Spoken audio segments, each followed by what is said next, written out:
Good morning, and welcome to the 5th Annual Education Conclave of the Bengal Chamber. After 2 years, we are back with a physical conclave. Today's theme is the Converging Educational Horizon, which is based on a part of the National Education Policy 2020. Today we have a galaxy of erudite speakers who will share with us their views, recommendations, and suggestions on the National Education Policy 2020. Without much further delay, I would now like to welcome Mr. Shubhi Chakraborty, President, the Bengal Chamber, and MD and CEO, Excite Industries, for his welcome address. Welcome, sir. Good morning, and welcome to the Bengal Chamber's 5th Annual Education Conclave, the Converging Educational Horizon. For the last 2 years, the pandemic had forced BCC and I to organize our education conclave in virtual mode. This year, we are back to the physical format, and it is a delight to have you all amongst us here today. In 2020, the conclave was themed Indian Education, Reflection of the New World Order, which was based on the National Education Policy 2020. Padma Vibhushan, Dr. K. Kasturirangan, Chairperson, Drafting Panel, National Education Policy, Ministry of Human Resource Development, Government of India, and Chancellor, Central University of Rajasthan, was the iconic keynote speaker, and he enlightened us with the new features of the National Education Policy 2020. In 2021, our theme was 360-degree perspectives of education, which was based on the varied perspectives of education, like importance of technology in education, the importance of the mental well-being, etc. This year, we are again back with the National Education Policy. NEP 2020 is a milestone in the history of education system in India. The policy is vast, and one conclave perhaps is not enough for unfolding the importance of the NEP 2020. Long overdue, the new education policy is on the lines of universalizing education from preschool to secondary level. It replaces a 34-year-old policy to become a more inclusive, holistic, comprehensive, and far-sighted policy to make India a knowledge hub by the end of this decade. In this statement, the word which I like most is knowledge. I am no educationist by any stretch of imagination. My brush with education happened only when I was a student. And perhaps later in life, when I was invited to take special sessions at certain colleges and institutes of management. Now, today, we are literally assaulted by information because we live in the information age. And very often, we mistake information for knowledge. So what is essentially the difference between the plethora of information that strikes us from morning till we go to sleep and real knowledge? The information which is internalized, assimilated, and processed within us becomes knowledge in course of time. That knowledge gives rise to wisdom and creates wisdom energy within us. Unless education is the enabler for the creation of wisdom, it remains superficial and does not really help a person to lead with the problems in life. This is increasingly important because today we live in a VUCA world. All of you know what VUCA stands for: volatility, instability, complexity, ambiguity. One of the paradigms of the VUCA world is we do not know what we do not know. This is the kind of world that confronts us today. We do not even know what are the things that we do not know. In this world, it is necessary to have the necessary knowledge base within us so that we are able to quickly apply the principles we have learned to new circumstances, new situations, and come up with our own unique and novel solutions. This, I think, is important because I think education today and going forward has to be the real enabler for creation of knowledge in our society. NEP 2020 aims to recognize the need to evaluate higher level skills such as creativity, critical thinking, problem solving, visualization, idea generation, along with special emphasis on multidisciplinary learning, wherein no separations are made between vocational and academic streams.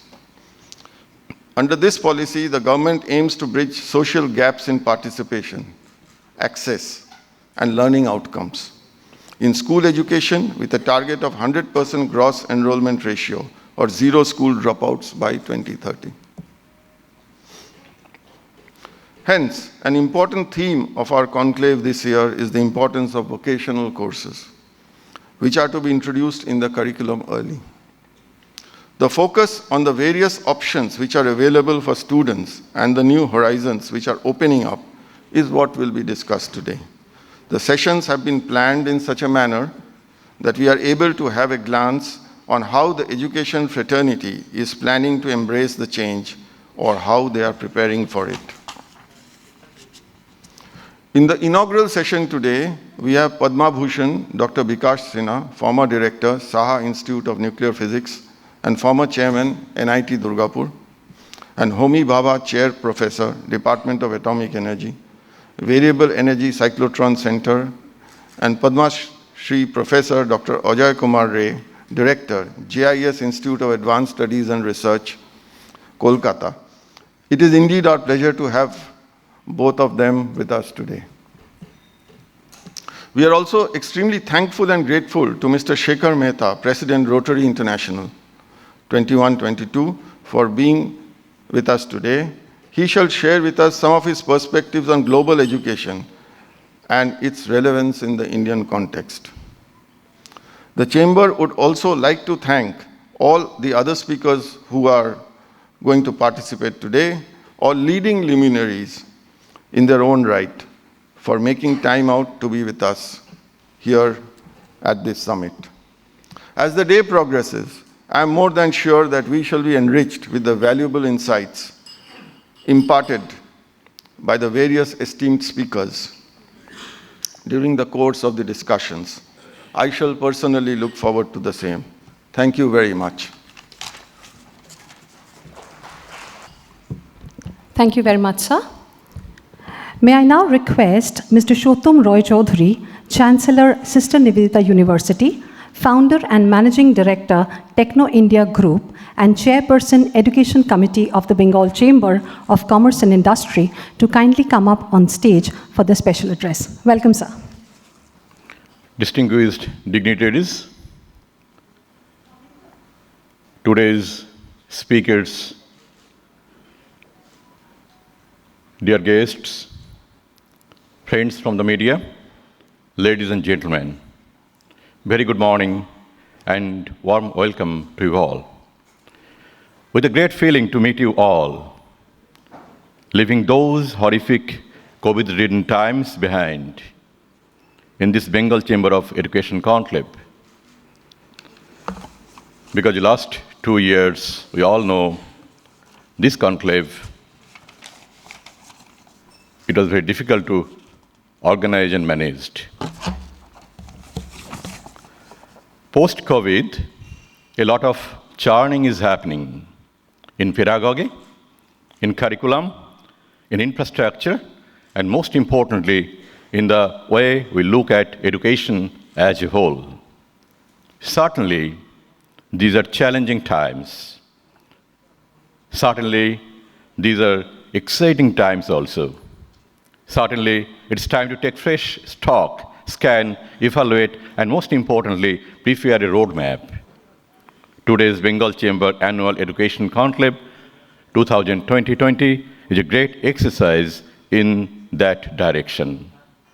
So is the theme, Converging Educational Horizon.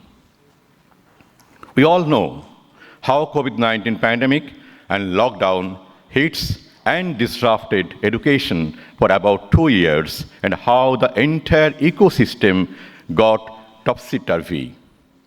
According to UNICEF, the closure of 1.5 million schools due to the lockdowns hit 247 million school children across the world, and in India, 3.5 million children were out of school, including those who dropped out. Girls were severely hit. Surveys showed that child labor and the number of child marriage shoot up. In such a grim reality, converging educational horizon certainly is the need of the hour. This means all stakeholders, the government, the civil society, and the intellectuals, communities at large, NGOs, the industry need to join hands and work together, creating opportunities for all.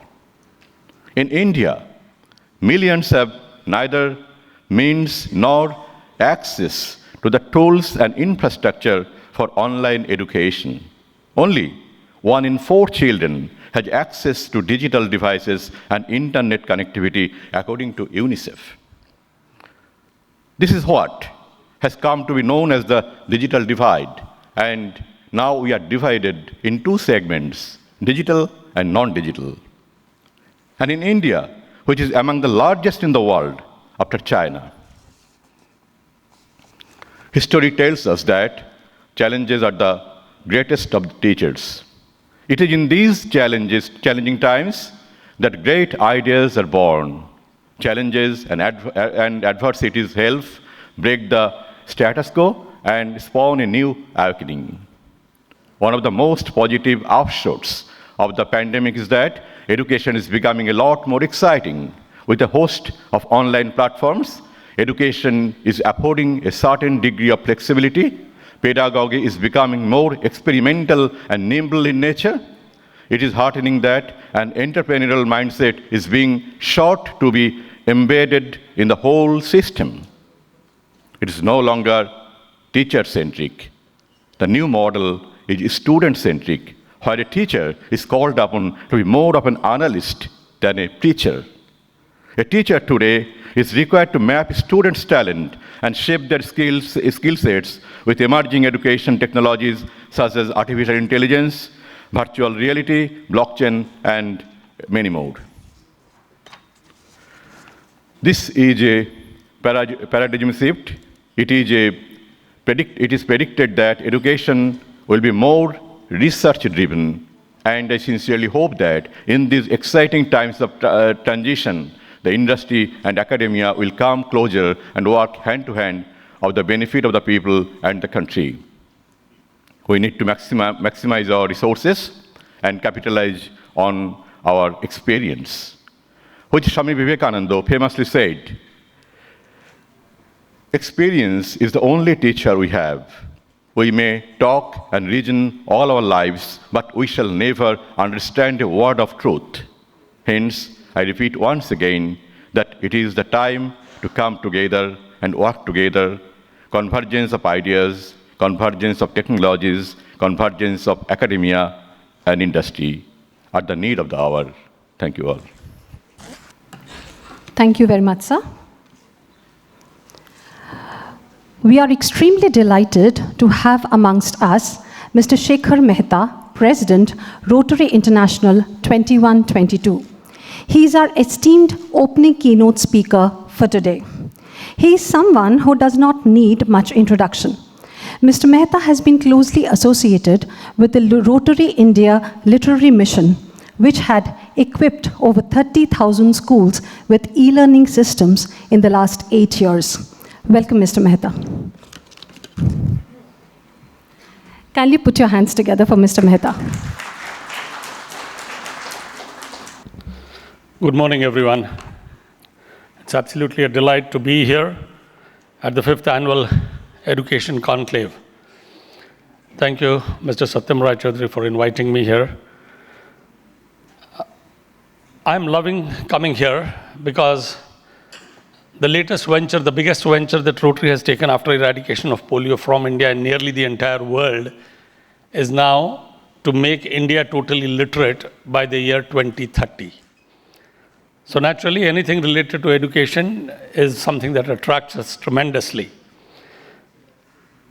The new education policy, we have loved it absolutely. Many of those things were things that we had already embarked upon about 8 years back when in Rotary in India we took up the mission of making a promise to the country that we'll make India totally illiterate by 2030. It's a crazy target, but so was polio eradication.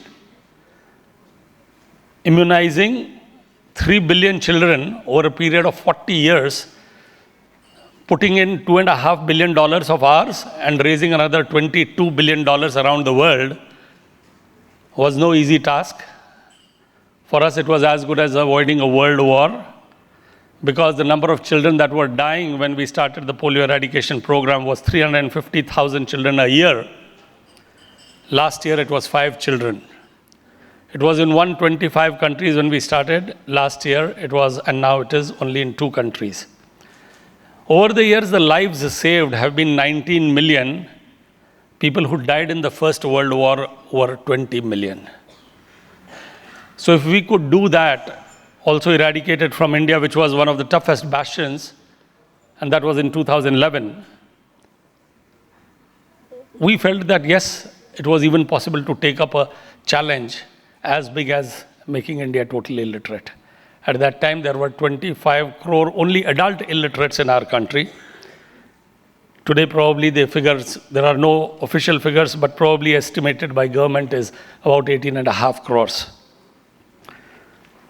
So we developed a program called the TEACH program, which was an acronym for teacher support, e-learning, adult literacy, child development, and happy schools. In any education system, you need to take care of the children, the teachers, and the school. And this became an extremely holistic program, and I'm very happy that in the 8 years that we have been there, we have not had to do much course correction. In fact, we find that we are working in synergy with the government of India. Let me quickly go through what exactly we are doing, because this is not just our mission.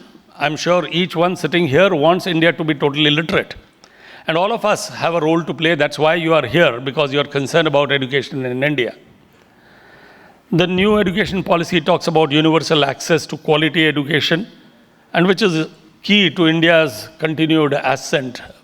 Yes, we are making strides. G20 leadership is the latest feather in our cap.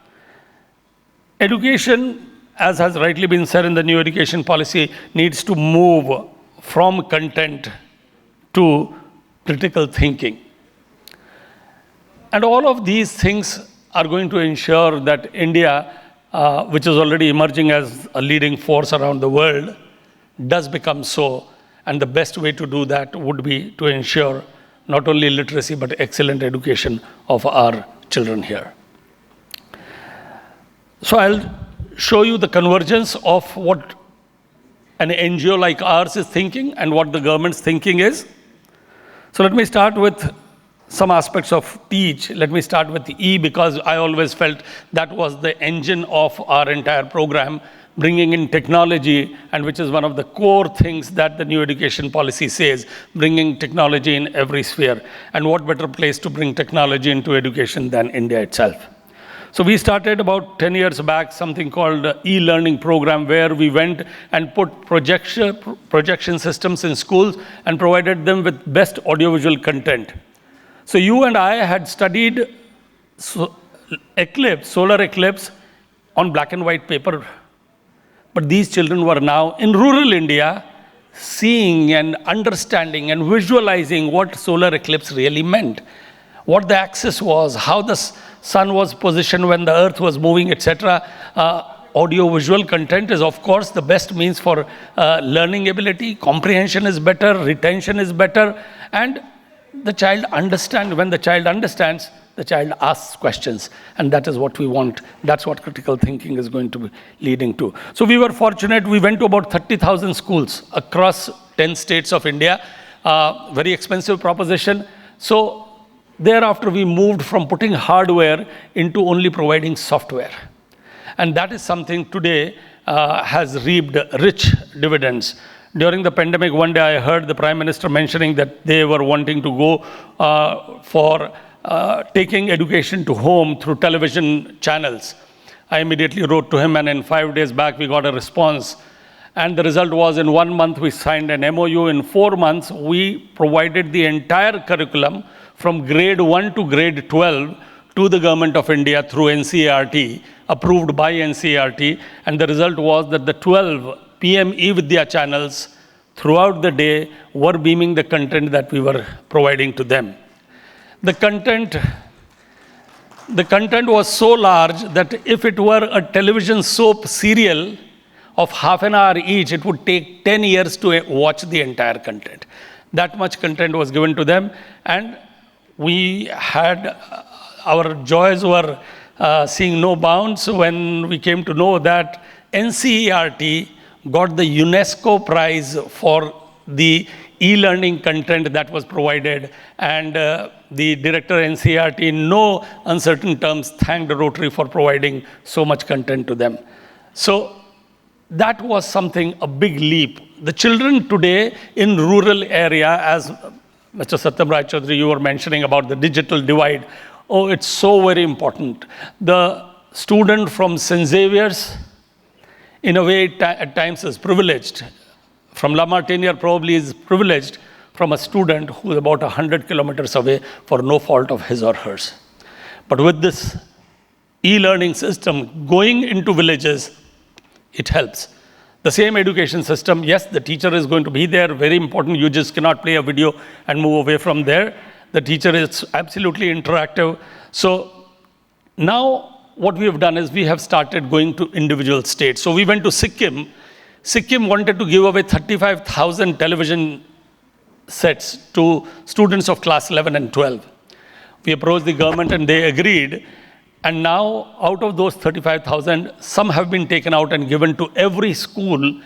And now the factories at Samsung and LG are putting our content directly into the television and giving it to the schools there. So every child there is going to be able to see that.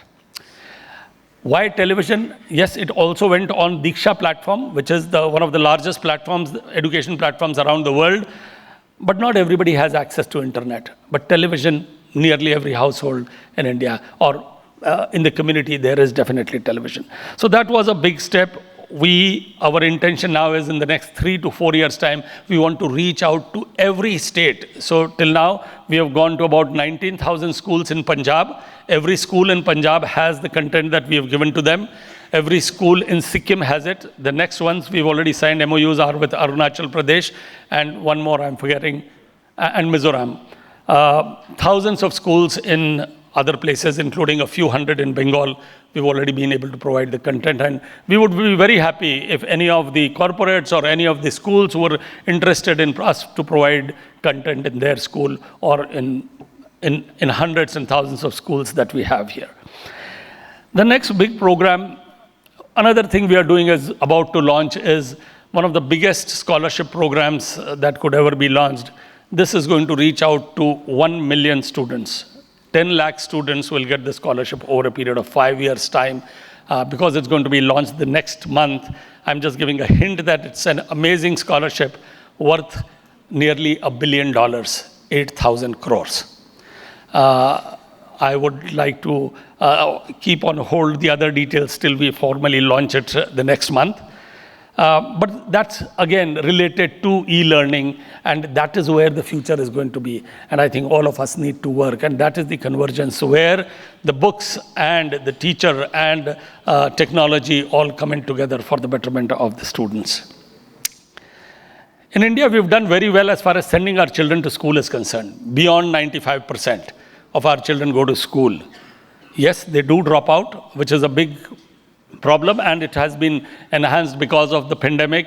Millions of children are now out of school. So we have a program called Asha Kiran, where even today, in about 30 centers around India, more than 8,000 students are being given training like a bridge course for about 9 to 10 months, and then we are ensuring that these children go back to school.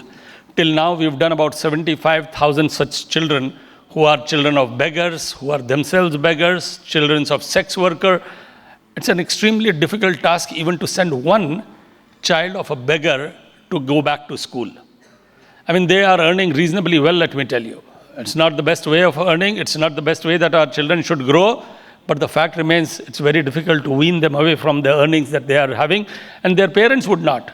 So it takes a lot of effort to get these children back to school. But nothing gives you a greater joy than maybe the daughter of a sex worker who every day is sitting out of her home, so to say, for hours and has no place to go but this Asha Kiran center where she can go and learn during that time. While we are very good at sending our children back to school, sending our children to school, 95%, then why is it that we are not a totally literate country? That's because we have the biggest backlog of adult illiterates in the world. 1/3 of world's adult illiterate are in our country. As I mentioned, the figure was about 25 crores, which has now probably reduced to 18.5 crores. The latest figures the government says is 18.5 crores, and that's where the new education policy talks about education for all. And I'm very happy to tell you about 6 years back, I had a meeting with the then Education Minister, Mr. Prakash Javadekar, and this entire new education policy, adult literacy program that you see, in fact, generated from that meeting when I went and told him for a pilot that we had done for about 100,000 children across 9 states, where we had gone for a program and said, each one teach one. The Indian education system had about 26 crore children in the education system. Not children, 26 crore students in the education system, and there were 25 crore adult illiterate. Theoretically, it would take just 1 year if each one was to teach one. But that's theoretically. But when I gave the idea to Mr. Prakash Javadekar at his home, he loved the idea. He said, "Zara free hai?" I said, "Yes." So chaliye Shastri Bhavan chalte hain. First time ever I entered a government office. I had never ever gone to a government office before that. We went there, the education secretariat, everybody loved the idea, and then the ball started rolling. And if you see the education policy as far as the adult education is concerned, it is focusing a lot on community. It's depending on people like us to come forward and ensure that our country becomes literate, because it's a huge number. The programs earlier have been reasonably successful, but not extremely successful as far as adult literacy is concerned. But now, with the support of people like Shattam Rai Chaudhary and so many other institutions, and I could see many teachers here, I would say our aim now is, the government's aim is, next 5 years, they will educate 5 crore adult illiterates. Rotary India Literacy Mission's goal is the same, 5 crores over the next 5 years. But we alone cannot do it. Every school in India will need to work for it, and we are not, every university, through the university, we are seeking the help of students, where it is each one teach one, and in some places it is each one teach many also. So there are 2 models that we have.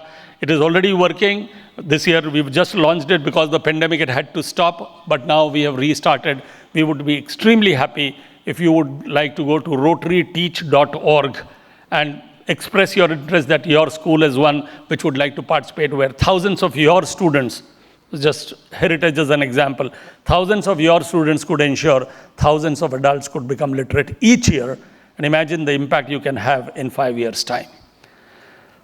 So friends, it's a tall task, but that's where we need to get. Each of us has a role to play in helping India become totally literate. Teacher support, that's again something very important for us. I've always believed that the teachers should be among the most respected and the highest paid people in a society.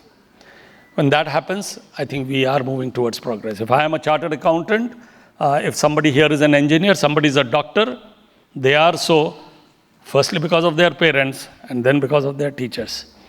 The teachers truly, if those were the teachers clapping, this time it's our turn to clap for the teachers. Well done, thank you.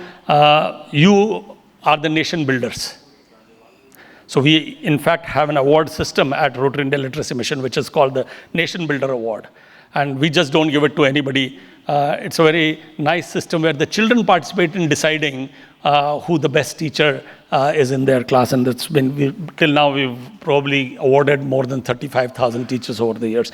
More than 3.5 lakh teachers have been given education, given training. But I realized one thing, and here again, it's very important. That's where convergence again will come. In India, we have 96.67 lakh teachers. One teacher session, one training session cannot take more than 30 to 40 teachers. Imagine how long it would take to ensure a teacher is trained and 3 years later again trained and 3 years later again trained. It would become impossible, absolutely. So technology is what is coming, and we are in the process of developing a mechanism, a platform where teachers would be able to self-evaluate. I get onto flights and I cannot spend time, so I play games. There is nobody to play games against, you play against yourself. If this time you could do the Scrabble with getting 200 points, next time you want to get 225, next time you want to get 250, you are doing it against yourself.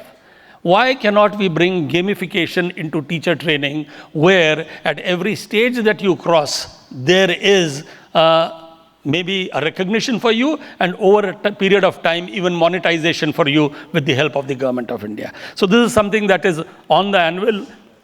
Again, an open invitation.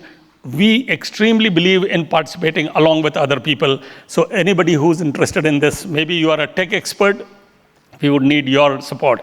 If you are a venture capitalist and want to venture into this platform that we are creating, we would be very happy. And let me also tell you, I'm not here to make a sales pitch. For every penny that you put in, we will match it with 1 penny, if not 2. So the last thing that I would like to tell is about the happy schools, and that's something that we need to do. The schools that we visit, awful conditions. So a happy school has 9 criteria. Are there enough toilets, gender segregated toilets in schools? 250 children, 1 toilet? Yes. So that 1 toilet has ensured that Swachh Bharat program has been implemented, but is it enough? The 2nd toilet, 3rd toilet needs to be there as per what the UNICEF guidelines or even common sense guidelines tell us. So so the happy schools will ensure that you have a hand washing system.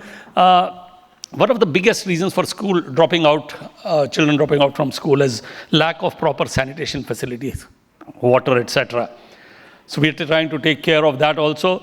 The number of schools is huge in India, but these are small little drops that we are putting in. We've done about 5,000 schools, capital intensive. Each school takes about 5 to 6 lakhs of rupees. But we are there, and we would want to participate in every aspect of the new education policy. So whether it is learning for all, which is the adult literacy program, bringing in technology, and of course skill development. That's another area where we are working hugely. Right now we have about 6,000 people into the skill development program across India, where the focus specifically is for widows and single mothers and their unmarried children. So if there is anybody that you feel that needs to be a part of this, or you know of some organizations who are able to provide this vocational training and skill development for others, we would be very happy to participate. So friends, these were some of the things that I thought I would share what Rotary is really into. We are quite certain that we will be able to live up to our motto of total literacy and quality education. Total literacy through the adult literacy program, sending the children back to school, and of course quality education because of the e-learning program that we have. It's been wonderful coming here, and we look forward to your partnership. Thank you very much. Thank you very much, sir. we would request our president, Mr. Shubhi Chakraborty, to kindly come up on stage and hand over a small token of appreciation to Mr. Mehta. Thank you.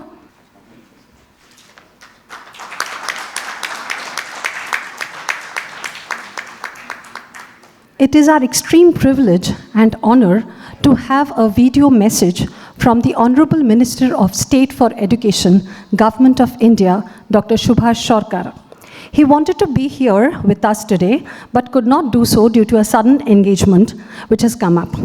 But he has sent us his message. Can we have the AV, please? Namaskar, Namaste, Shat Sri Akal, Kulum Jari, Vanakkam, Namaskaram. And former Chairman, NIT Durgapur, and Homi Bhabha, Chair Professor, Department of Atomic Energy, Variable Energy, Cyclotron Center. Again, warm greetings to all the galaxy of stars who are present in this auditorium. I am glad to learn that the Education Committee of the Bengal Chamber is organizing its 5th annual education conclave themed the Converging Educational Horizon. Though I was supposed to join the conclave physically in Kolkata, but I could not do so due to a sudden engagement in Delhi. I am happy to join all of you virtually.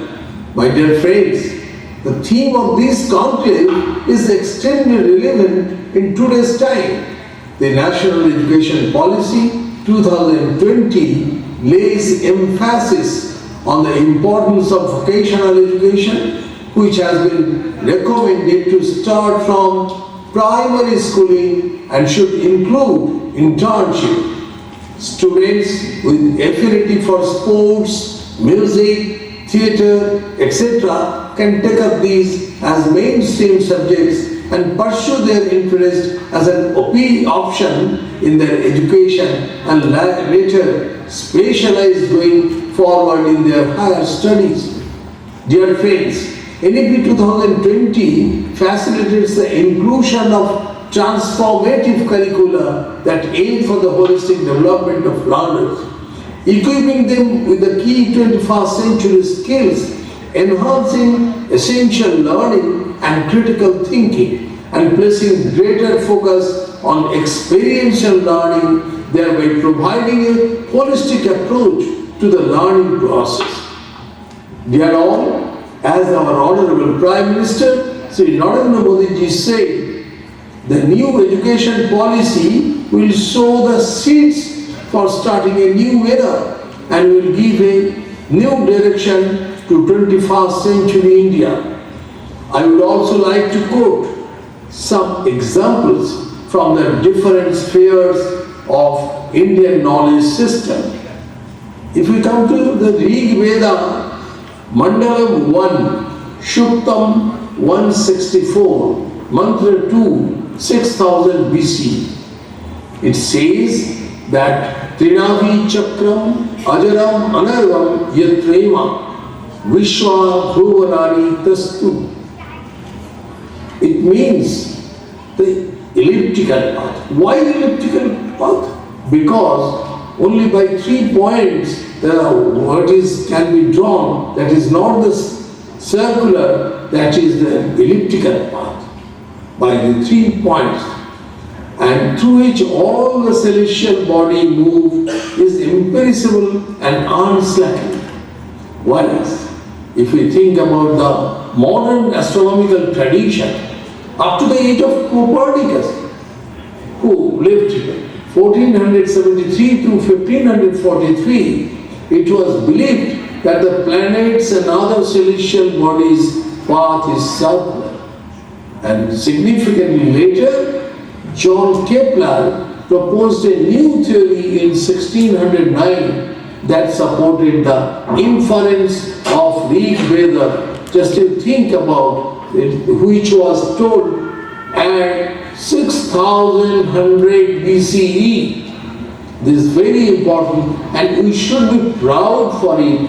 So, my appeal to the education institutions that whenever you will teach the students at different level, then we should teach the Indian knowledge system as the history of learning of that chapter. And students should feel proud that our country gives this kind of knowledges. And it is also required to put among the students the holistic education. And if we think about the velocity of light, and regarding the velocity of light, there was a sloka, that is, Tatha cha sarvate jojonanan sahasre dve dve shato dve chav yajane ekana nimishardhan kramaman namastute. From this, the calculation which we can get, that is 1,85,016 miles per second. And now, today's physics, what they tell? 1,86,000 miles per second. What is the difference? It is very little. And nobody knows which one is more accurate. If we consider in our Indian knowledge system about the ship making mechanism, in Vikti Kalpataru gives Shutra, says no iron should be used to join the planks at the bottom of the ship. That means presence of iron exposes ship to influence of magnetic rocks in the sea and brings it within the magnetic field, causing it to sink. Our Indian knowledge system was so rich, and at every level we should teach our students. Let us travel to Vimana Shutra now.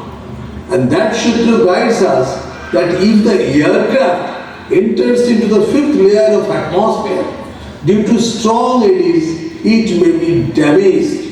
And at the same time, there was Rodri Darpana Yantra offers the required protection. Just to imagine what the Indian knowledge systems treasure. The loss of mass during heating was also studied at that time and provided by the modern scientific world. Gold, nil, silver 2%, copper 5%, iron 10%. When we are teaching the school-going students, there is a Pythagoras theorem, and we should tell to the students, yes, Bodhana Sutra was taught by our rishis. Similarly, Aryabhatta worked the approximation for pi. This is very important. We know the value of pi and utility of pi is very much important in mathematics, physics, chemistry, in all the basic sciences. And what was that Shitra? That was Chaturadhikam Shatam Ashtagunam Dvashashti Tatha Sahasranam Ayutadayovi Shkambhashanam Vitta Parinaha. That means add 100 with 4, it becomes 104, then multiply by 8, it comes as 832, then add 62,000, and this 62,832 units becomes the circumference of a diameter 20,000, and the value comes as 3.14. Many thousand years back, our Aryabhatta gives this Shudra. That means we should understand that at that time, Muni Rishis, they also did the different kinds of experiment, and they observed their observation, and from that observation they came to inference, and that inference has been written in the form of sloka. And the value of pi, they determined up to 31 decimal. And if we put every number with some letter, 1, 2, 3 as some letter, and that letter having the conception of the number and all the after 3 points, that signifies the mantra of Lord and mantra of Lord Krishna. It is very important how patience they have. If we think about our political science at the end, you will be astonished that at that time they wrote about the quality of a minister, who should be taken as a minister and what should be his or her quality. That is the appointment of a minister, one should consider Jana Pada Vijata Swagraha Krita Shilpas Chakshashman Pragya Dharayishnur Daksha Badmi Pragalva Pratipattiman Utshaha Prabhava Yukto Kleshashaha Shuchir Mitro Drida Bhakti Shila Balarango Shatta Yukto Stamba Chapalla Varijito Shampiyo Vairanam Kartam Atto Shampat. A native of the country of noble birth, easy to hold in check, trained in the arts, possessed of the eye of science, intelligent, deserving, dexterous, eloquent, bold, possessed of ready wit, endowed with energy and power, able to bear troubles, upright, friendly, firmly devoted, endowed with character, strength, health, and spirit, devoid of stiffness and fickleness, amiable, not given to creating animosities. These are the excellence of a minister. I have tried to find any definition better than this, but all over the world, no definition was received better than this. And I would like to tell to all the audience one quote from Albert Einstein. We owe a lot to the Indians who taught us how to count, without which no worthwhile scientific discoveries could have been made. So a conclave based on such a theme is the need of the hour. The respected speakers today, I am sure you will give a wider perspective on this. I wish this conclave of the Bengal Chamber all the very best.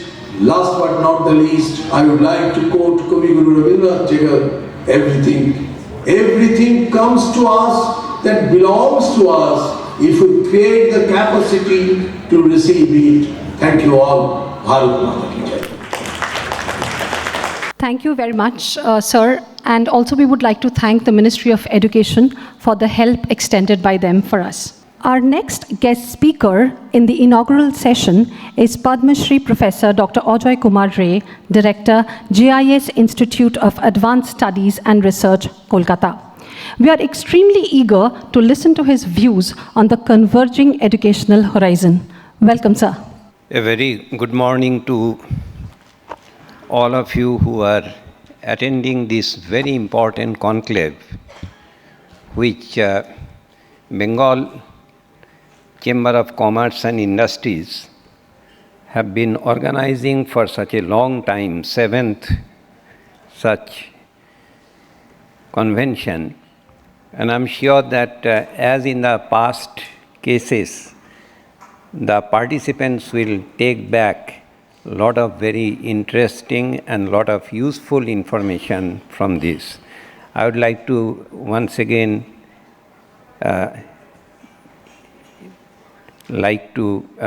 convey my very best wishes to each one of you. Convergence means this is an era of convergence. And in this era of convergence of what? In the previous speakers, they have spoken about the utility of having, the country as per the new education policy 2020 needs to be free from all ignorance and 100% literacy.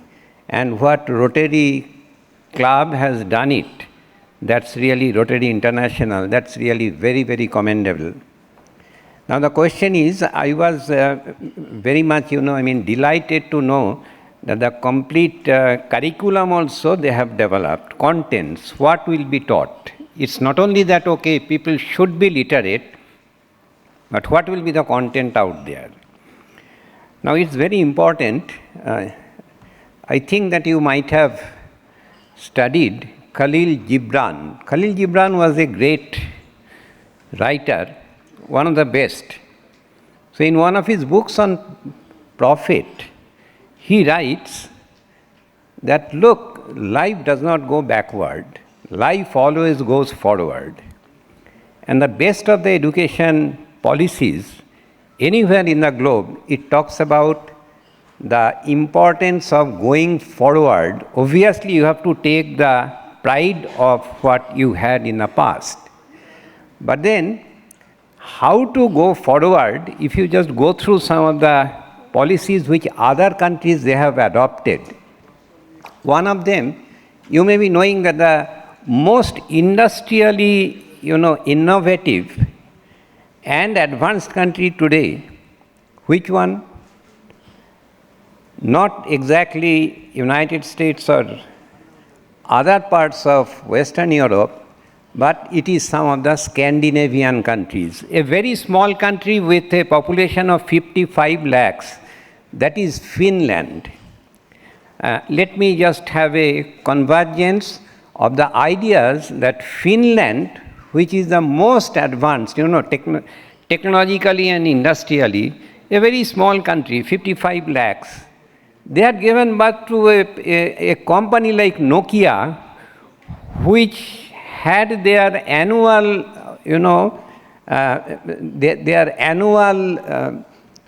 companies, simply the production, which they have been doing over almost 10 to 15 years, till Samsung and others came forward, that was phenomenally, that was much larger than the annual budget of many countries in the world. How could they do it? It is again the most important thing is the education. So it's very important that the new education policy, they have talked about the importance of completely equitable and much more important, absolutely free education. You may be surprised to know, up to the PhD level in Finland, one need not pay anything. Absolutely free PhD education. And it's not only for the people from the residents of Finland. If you come from India, from any other country, up to PhD level, PhD education is free. You can get your doctorate degree. The important thing there also is, in line with what NEP 2020 has talked about, what they do is, they do not change their policies so often, just as in India, but they give more stress on the content. What is the content? Content is again, life goes forward, life never goes backward. Newer problems are coming. The problems are coming because of extremely, fast changing ecology and the environmental situation throughout the globe. Situation is changing, industrial ecology is changing, and most importantly, out of the huge amount of, energy consumption which we have been doing throughout the world, and that too coming out of the fossil fuel-based industries, the important thing is that this is creating a huge amount of environmental changes. In Finland, a child is taught not what the Finnish olden generation people had done. It is important. They take pride in every country. In Europe, America, unfortunately, doesn't have its own identity because it is a combination of whether it's a Polish American or an Indian American or a German American, they are all Americans. So that is again another way where they have integrated different nationalities. But here, most of the European countries, yes, they are very proud of their past. They are proud of their own family. They are proud of, in everybody's house you will find that their great-great-great-grandfather's photograph, this photograph, that photograph. Whatever they did, they were proud of it. But most important thing is that what should be the content of this education? Number one, the content should be such that it creates a mind which is absolutely, which has developed a critical thinking. Because the problems are continuously changing.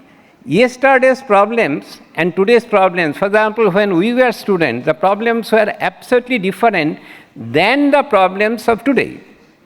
Imagine just from 1990s till this date, the proliferation of cell phone to even people that do not get 4 square meals, but they have got a cell phone. Now the question is, now what's going to come in front of us? What are the challenges we are going to face? And then in such situations, what to do? So unless you have got a critical thinking, analytical thinking, in my opinion, that should be one of the major things in the curriculum, and how to develop that kind of thinking. In Finland, you will be surprised that every school, what the government says centrally, that you should have almost in the pre-primary, they start from 6 years. So from 6 years, that is pre-primary. Then comes primary, that is only for 1 year, then junior secondary, and then upper secondary. This whole thing, this is the school level. Now in the schools, they say that there should not be more than 20 hours of weekly classes. What the students will do? Usually in the primary level, there will not be more than 4 to 5 hours of lessons. Finland's education is the best in the world, And then what do the students do? Give them a lot of time to think, give them a lot of time to play, and let them learn from playing. There cannot be any better kind of learning than playing. Let them play together. The togetherness is so important in tomorrow's life. It's not that I can solve a problem. Nobody in this world in 21st century can say that through my discipline, only my people can solve some problem.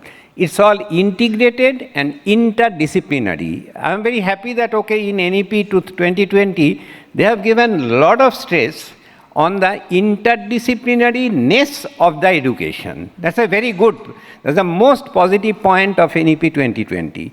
That is, everybody should have an integrated and understand that interdisciplinariness of problems. In fact, in IIT Kharagpur, imagine that from 2001 onwards, in IIT Kharagpur, we started a School of Medical Science and Technology where the students were all, imagine, 21 years back, students were all doctors, MBBS doctors. In IIT Kharagpur, there was nothing, nothing else. So, the doctors coming to an engineering institution where the convergence between medical education, between biology and engineering and computer science and mathematics and physics, all of them, they took place there. Now, who can accept it? You need again a mind which can accept this kind of convergence. And right from the very childhood, can we develop the curriculum which will help the young minds to accept such an interdisciplinary nature of work? Through games, they give a lot of stress. After every class, 10 minutes off, and then games. And then they have specifically said that maximum 4 to 5 hours of class hours. Does that mean that the teachers will be having a very good time? No. What do the teachers do? Only 4 hours a day. That's nothing. Now here in our country, 7 hours, 8 hours. We are just teaching whether it's important or not and all. So teachers out there, they will be developing the curriculum. In fact, whatever is the curriculum, how to teach, nobody will question you. It is you, the teachers. In fact, as our Mr. Rai Chaudhary was mentioning, that it is very important that there the salary of a teacher in Finland is the highest. And through very rigorous process, for primary teachers, they will select the teachers. So what the teachers will do is a very tough job. The teachers will find out that how to really present a complex concept to a set of students who may be in 5th standard, who may be in 6th standard and all. And then this is the major challenge. I would be very happy if, sir, you can share some of these curriculum with us. I'm sure that here we have got many very eminent personalities and many teachers. Whether I'm sure that if you can freely share with the teachers the curriculum that you have done, and our teachers, they are the best judge, and they can also give you a lot of feedback that how to really modify, because it is the content which is very important, not just by making it by 2030. Some governments will say that, okay, we have got so much of literacy by this year. It just doesn't make any sense. After getting the degree, they will be simply sitting idle and giving dharna at Gandhi Murti. Because after all, number one is there is no job, and in how could they do? You may say that that's a very small country, it was possible. The question is not that of scale. There lies the whole challenge, that is, it has to be scaled up. It's not that it cannot be scaled up. Whatever Finland has done today, and it's not that, okay, we will not listen to anybody else, we are really the greatest. No. Today's world, we must have a mind to accept. Even I go to so many places, some smaller institutes, some teachers, they have got wonderful ideas. And what they are doing, even, I was in IIT Kharagpur for 40 years. And then in between for 10 years, I was in Shibpur. But then I have seen that a lot of small places, lot of schools, lot of young children, they have got fantastic ideas. Let us learn from the youngsters. I go to that Birla Museum, National Council of Science Museum. Only last week they had a wonderful set of presentations from the young students. So life goes forward, life does not go backward. And then because of that, the youngsters, they have to be given maximum. So what do they like? Some children at the pre-primary level, they say that, Madam, I will not want to study. I will play. Okay, let him play. Then after some time, the madam goes and tells him that, okay, your game is over. So that young kid says that, how can I play alone with the sand? If you want to play with the sand, you need others. So give off to other students. Okay? See, this is a very important thing, that the child has understood the importance of doing it together. Then the teacher can give him some very interesting kind of game. Please, all of you, you can think about this, which will be helping the students to really design an excellent game. So can we design the games? A very interesting thing I can tell you, because we are here all in academics. In mathematics, there are some lot of interesting and very complex concepts. One of the important concepts on which, this modern day cell phone is there, because it's all wireless. So there's a concept of electromagnetic theory. Electromagnetic theory was developed by Maxwell in the year 1865. Imagine that, and based on that, Sir J.C. Bose, as we all know, that way back in 1895, he could first show that, okay, how to transmit the signal from one place to another. Now, usually, the mathematics and the physics of electromagnetic theory, many students, they don't understand by the conventional mode of teaching. I have taken a very interesting route. I told some of our students in Shippur that we started a lot of clubs, and one of the clubs was Dramatics Club. I said, okay, so what you do is that since electromagnetic theory is not understood in the class, can you give it a dramatic form? Those teachers who are here from colleges or maybe even in schools, I think that little bit may be taught even in class 12 standard. So can we really develop, or can somebody take this challenge? I have given this to many people. Or say complex number. Can we have a dramatics form? The different types of grammar. I mean, we are on the stage.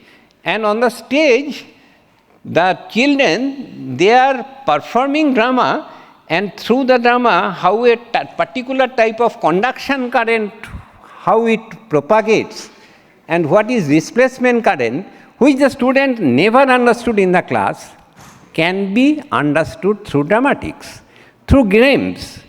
So from India, we can take a leadership from this part. BCCI, can it take a leadership with, since all the engineering institutions, and then we should have also IITs, NITs, etc. So interestingly then, the most important part again is to create an analytic mind and how to think. Because again there is a very serious problem of accepting all that was past. All that was past, we must be proud of it. But then remember that it is the truth and truth only which should finally be victorious. And for doing that, how to think, how to learn, is there a way of having a critical mind? The answer is yes. The answer is a very positive yes. There are two types of thinking. One is linear thinking, one is non-linear thinking. Now, can we enhance the linear thinking? In fact, nowadays, I am telling you an interesting thing. I went to a neurologist because I am afraid that I am forgetting the names, proper nouns. In fact, dementia, takes place with. So initially, earlier days, I used to remember all my students' name. Now I cannot even remember. Sometimes I forget, many known persons' name. So I have been in touch with that. So it's very interesting that the doctor in IIT Kharagpur, we have got a new research hospital which has just come up. I asked him that, can you just tell me that if there is any problem? So neurologist says, he calls me Ajayda, Boshun, you do not have any problem. But then I will tell you some words. Can you repeat it? I said, okay, you tell the words. So he recited some words arbitrarily. Okay? And I recited. I said, okay, these are the 8 words you have spoken. He said, fantastic, you don't have any problem, no dementia. And then he went on gossiping with me. After 7 minutes, again he asked me, Ajayda, can you repeat those 8 words which we had told that time? So I could do it. He said, perfectly all right. You are great. Even I cannot do it. But then I said that, look, this is not a very good experiment that you have done, because you have spoken. So anything that we speak, it is still there in my auditory sensing system. So if you would have told me by just writing that, okay, these are the things, I would not have been able to do it. So my point is that please tell your students to design the experiments and to set their own question paper.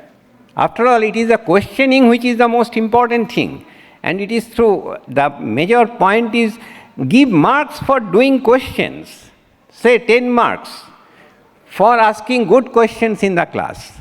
So the interesting thing is, it is by this only, and everybody knows that, okay, today is the days, the whole world is going through internet era.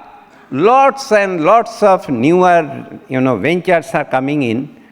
But then, how the evolution has taken place. One book I will like you to really procure, and that book is very interesting. It has been written by one Shivpur professor of electrical engineering, The Evolution of Mathematics. You know, how a new concept is coming. It is extremely important for the teachers to know that how you are teaching a certain subject, that how the previous evolution has come to this subject. Fourier on one fine morning did not find out that, okay, this is the formula. So it had a long history. So please, even the teachers need to do the reading of that history, how one concept is giving rise to another concept, that is giving rise to the next concept. And it might have taken, say, for centuries to come to this technology. So it's important that the teachers, they need to do it, and BCCI can be a very good, platform where all the teachers may be in different forms, and that will be the real, not just the annual, we have to do 2-3 conventions. Much more than that will be very interesting, challenging, and stimulating sets of such conferences where we go to the actual problems and there we try to find the answers.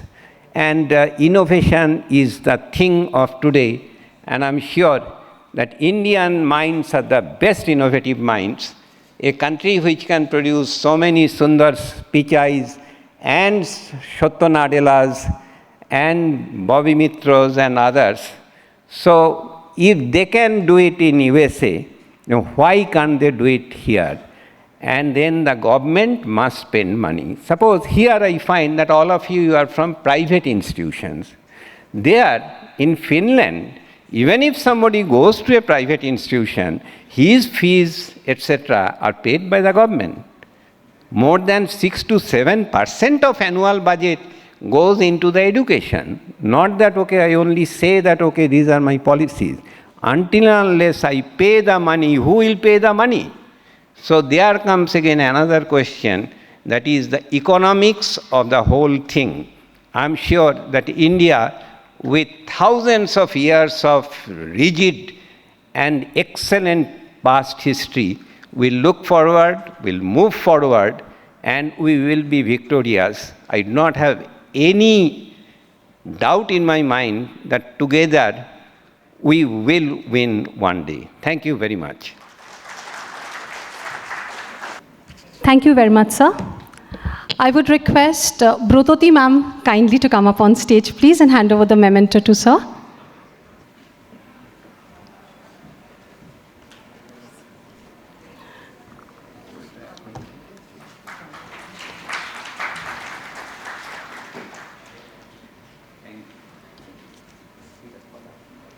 Thank you, ma'am. Thank you, sir. Renowned Indian physicist, active in the fields of nuclear physics and high-energy physics, and we are extremely delighted to have Dr. Sinha amongst us here today. Dr. Sinha was the former director, Shah Institute of Nuclear Physics, and former chairman, NIT Durgapur, and Homi Bhabha, chair professor, Department of Atomic Energy, Variable Energy Cyclotron Center. Welcome on stage, sir. I thought I may not ever get a chance to talk because my time is already up as far as the schedule is concerned. Anyway, good afternoon, my dear friends, especially from Sister Nivedita University and Bengal Chamber of Commerce. Okay? Can you hear me all right? I will take a different angle myself. And let's go back a little bit in our educational experience in life. Bal Gangadhar Tilak captured the mood of our nation when he uttered, "Swaraj is my birthright." After 75 years of Swaraj, one can paraphrase that sentiment and assert, education is my birthright. In fact, we have been talking about educating all children, all citizens, for the last how many years, I don't remember, but it is not a reality yet. I must recall with you present my good friend Dr. ConclaveThe, former chief of Indian Space Research Organization, and I overlapped with him in the Scientific Advisory Committee to Prime Minister Dr. Manmohan Singh. Dr. Rangan is a remarkable man in many ways. But one thing I can assure you, ladies and gentlemen, that he would not ever say anything or do anything which is not honest and to his taste. What is education? Please give a thought to it. Education is not just a memory card to go through again and again and ask our children to cram and ensure that the parents are perpetually harassed. So educational system as it stands now is creating copycat robots, in my opinion, suitable for stereotype jobs, for originality and creativity are not in great demand. Do forgive me. Excuse me, sir, where are you gone? Last speaker? Anyway, I do not like the word innovation. In fact, I deliberately say that I loathe it. First comes creativity. We have to teach our children how to be creative, how to think in terms of out of box, and write a new idea. It's ideas that matter to make history. But our children are scared to do so, to think out of box. The syllabus don't change very much. Nothing gets changed very much. The same geography, same history, and the mothers play an extraordinary game that you are history, I'm geography. Once I heard that in my old school, the mothers are playing this game, I was horrified. How can she be geography? She looks perfectly human. But that's what goes on and on and on. They repeat and feel happy. It slowly dawned in some of us that education has to be imparted at least in two levels. Firstly, a purposeful education. This is a must to take in everybody in our country. Young persons at school level, even if they don't go to school, we must make sure to reach out. And then, as it goes along, you have the system of Sri Lankan paper that it goes to 5 plus 3 plus 3 plus 2 for floor, which is a little longer than what it exists now. But later half of the school is almost as good as the college, that you have to see. But in fact, it's very important to have the firm education at the beginning for the students to stand on their own feet. Now the scheme 5 plus 3 plus 3 plus 4, as opposed to 10 plus 2, which was introduced by ConclaveThe and company, has its advantage. Because when the children come out of school, don't forget that it's 18 years old almost, are citizens of India. And do you know 80% of our kids drop out after class 7 or class 8? which is horrible because of the family finances. And this has to stop. We have to do something. I mean, there is no point talking in these grand hotels and convention centers and so on. I feel wretched when I think of my so-called, not villages, Mahakuma now in Kandi district, in Murshidabad. And I have seen in my own eyes, after class 7, class 8, they just go away because they have to earn their bread not only for themselves, but for their parents as well. Second point is important. Still the idea is in our country that a farmer's son would be a farmer and the traditional jobs of the village should go on from one generation to another. But this is a golden opportunity at this moment. And I have to add with the qualification and be very unpopular in some quarters. But let's not invoke this Puranic thing too much. Puranic thing is fine up to a point. We are not living in the world of Purans anymore so that the carpets fly, plastic surgery is done, etc., etc. I know it's unpopular. But damn it, today you have to live in a world, a total world, which is perpetually under trouble. Something happens in Ukraine, we suffer. Never happened before. We must take into account that any education has to be global, not Indian. The Ramchandra created these little pebbles and a bridge by the monkeys and went to Sri Lanka. And that's crazy, absolutely crazy, even if it's true. And this is a point I think not many people realize that we're actually doing that in effect to carry on the same as before. Higher studies. Those who are educated in our country, children go for higher studies. Why? Parents want them to go essentially to the land of promise called United States of America.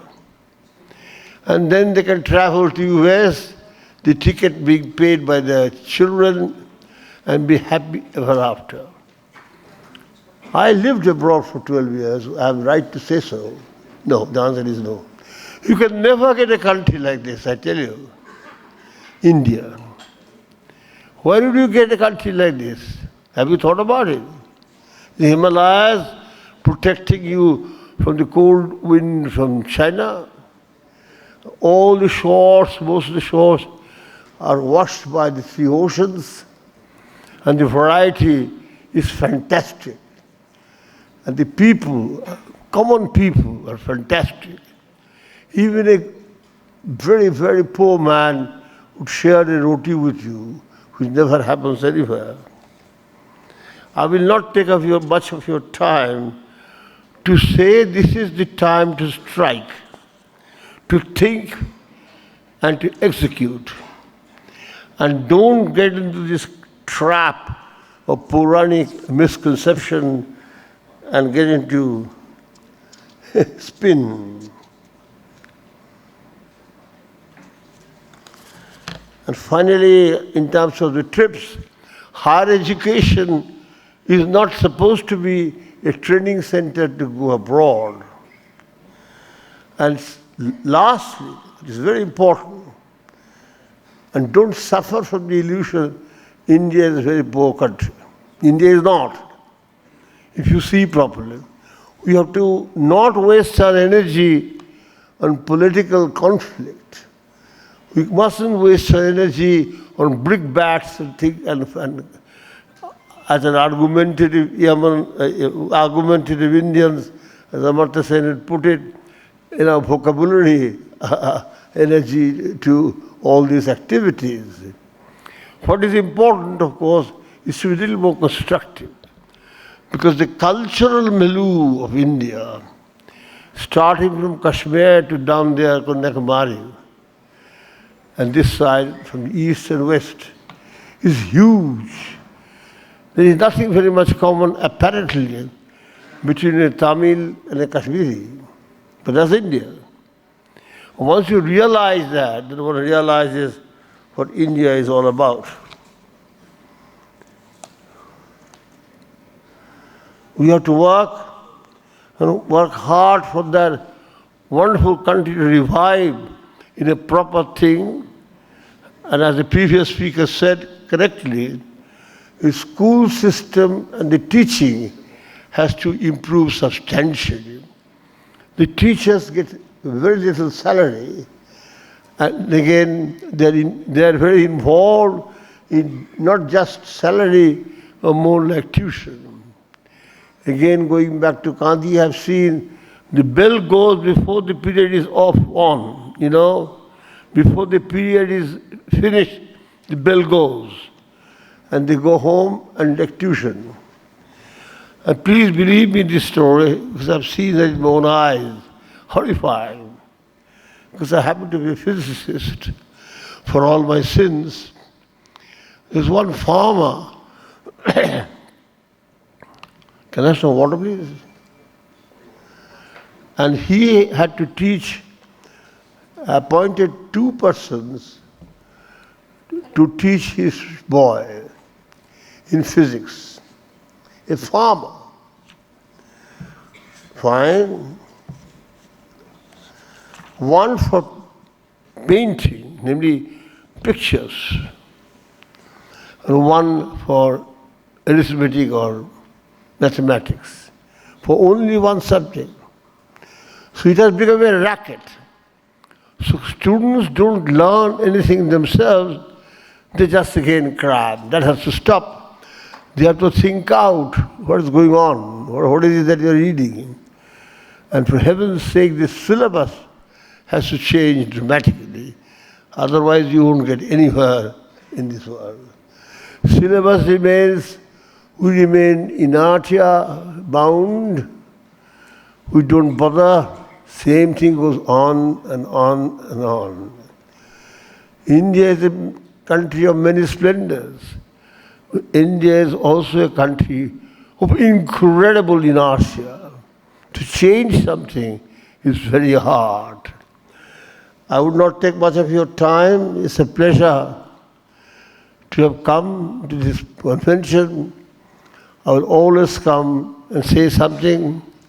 I hope that is not exactly very unoriginal. And just think in retrospect what you are doing here. Not just luncheon and dinner, but think and try to change the structure of your education. And politics, please remember, has no place in this knowledge adventure. Thank you very much. Thank you very much, sir.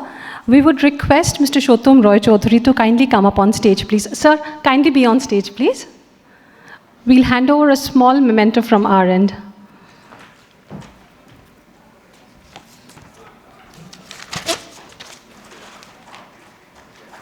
Can we have a loud round of applause for him, please?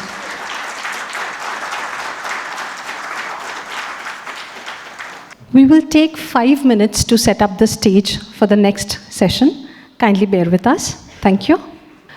So before we begin with the panel discussion today, I would like to mention something. You must have seen that I'm not reading through anybody's profile. Actually, all the moderators, the speakers, they are like a galaxy of stars in their professional universe. So reading it out would not be something, which I'll be able to cover, capture. So what we have done is, we have put it on screen. The session now that we are going to start, as you must have seen, is how our schools, colleges, universities preparing to explore the new horizons of education. And to do the first panel, to moderate and chair the first panel, I would request Mr. Sumit Dasgupta to kindly come on stage, please. Mr. Dasgupta is the Managing Director, All Cap Communications, Kolkata, and also a member of the Education Committee of the Bengal Chamber. Welcome, sir. I would now like to welcome the distinguished panelists on stage. The first panelist, Professor Dr. Indranil Sengupta, Vice Chancellor, GIS University, Kolkata. Welcome, sir.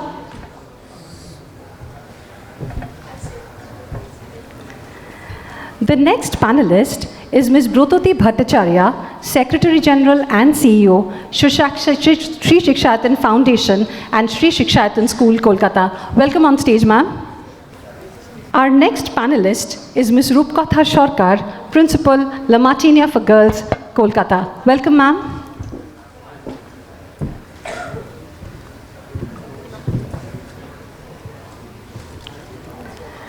And the final panelist is Ms. Joyita Mojumdar, Principal, Ruby Park Public School, Kolkata. Welcome on stage, ma'am. Can we have a big round of applause for all the people on stage, please? They are really, really distinguished people. Thank you very much. Over to you, sir. Thank you. Good afternoon. With the clock ticking, we won't waste any more time and get directly to the topic. It'll be good if the topic is displayed on the backdrop. Before getting into the how of the question, if we can just start it off with your opening remarks on where do you think we are when it comes to preparing our children for the newer horizons? Are we way behind the starting line? Are we at the starting line? Where exactly are we? Should we start like this and then continue? Would you want to start?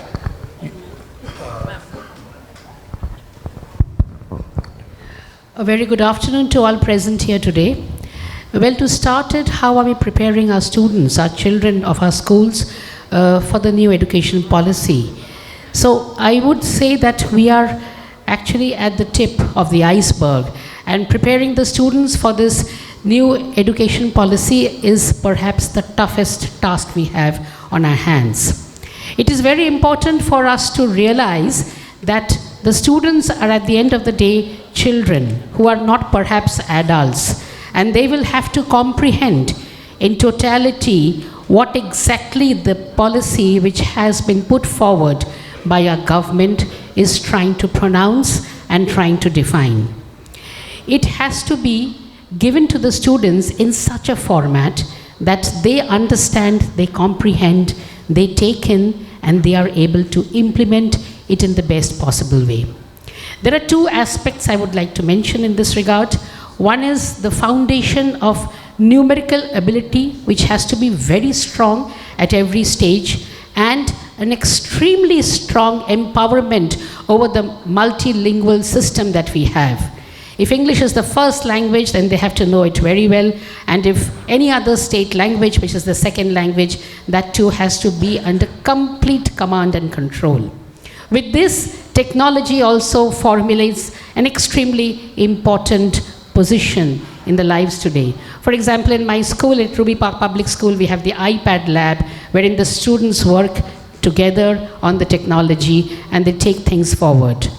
On-hand projects, working with the team, understanding from the peers, and total comprehension of each and every subject, I think is going to be the first step that all schools and all students of the school shall be able to take forward.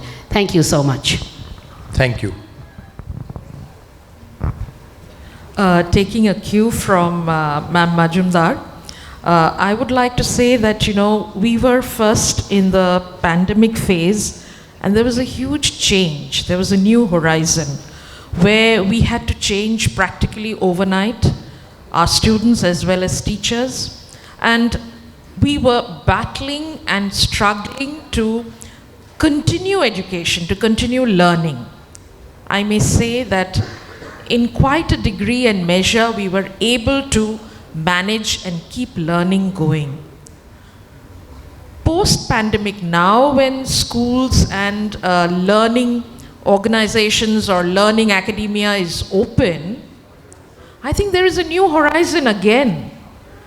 And it's a for teachers and for professors, I'm sure the battle that we have in the classroom is to get their attention.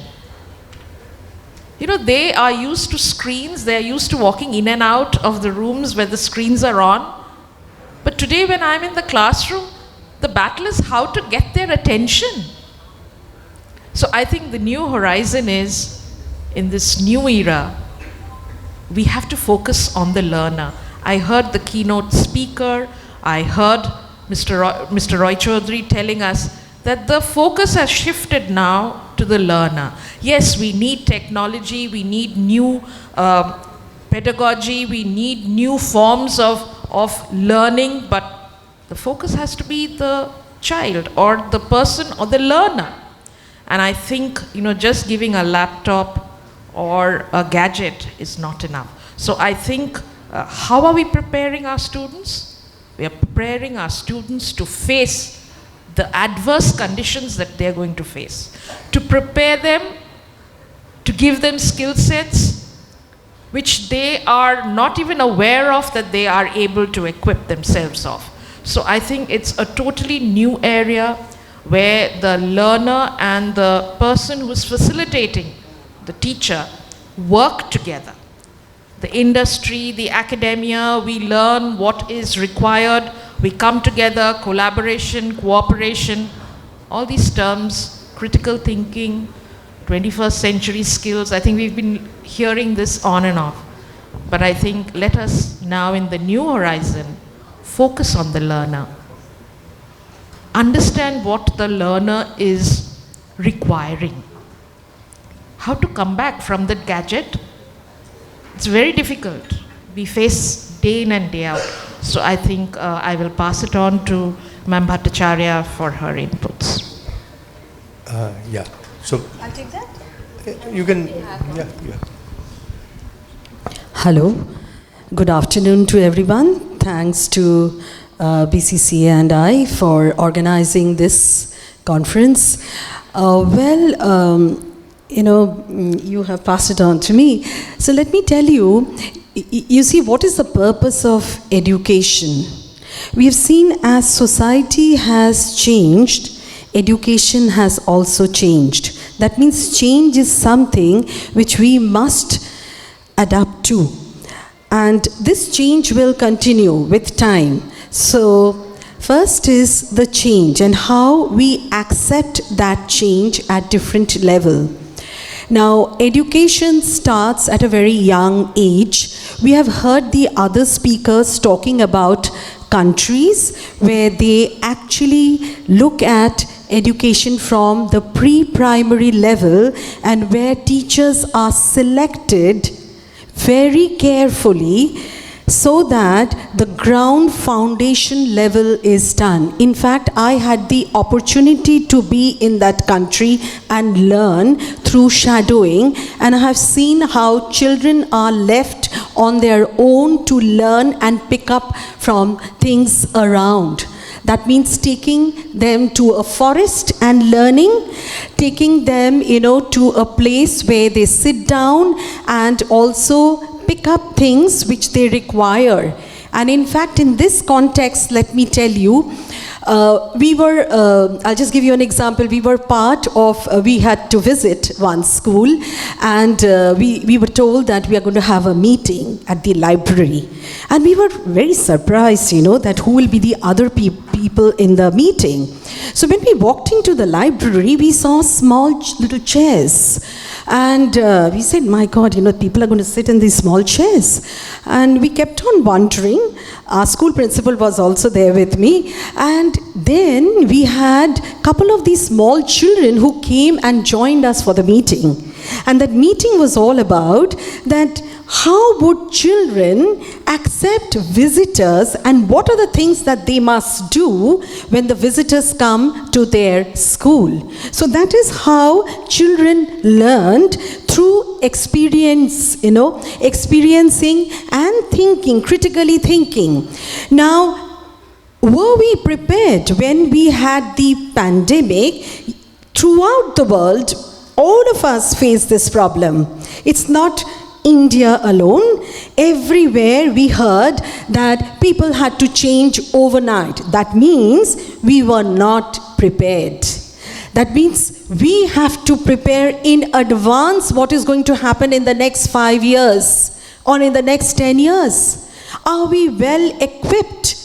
We had to, yes, some of us who did not have financial problems, those groups who could really invest, they invested. And they changed overnight. But did the same thing happen throughout India? Our chairman talked about the digital divide. Yes, there was a digital divide. Why did this happen? Because probably we were not prepared for it. And for that preparation, we all have to not only look after our own selves, but also look after the society as a whole. And it has already been said that today it is not only me, because our society has to develop along with me. Our past district chairman of Rotary was here. He told you about how Rotary schools function. In fact, let me tell you, we have adopted such schools where we are doing very little, I must say, but still we are doing something for the society where we organize for midday meals. And who does it? Our children does it. Our teachers actually encourage them to get these midday meals for them. Sometimes our teachers are visiting these schools and teaching them and teaching them whatever we do. But it is not only we doing at Shikshayatan, but it has to be from all of us. And that is why our preparation has to be very, very different. And if you are talking about technology, yes, technology is a tool which can actually help us to reach out to many people. So the levels are not only the teachers and the students. It is community as a whole, the management, the teacher, the parents, the students, the infrastructure, the technology, and obviously the ministry, if they can help. If they cannot help, then we do it at our individual level for our future. And I think I'll come back later about sustainable goals and other things. Thank you.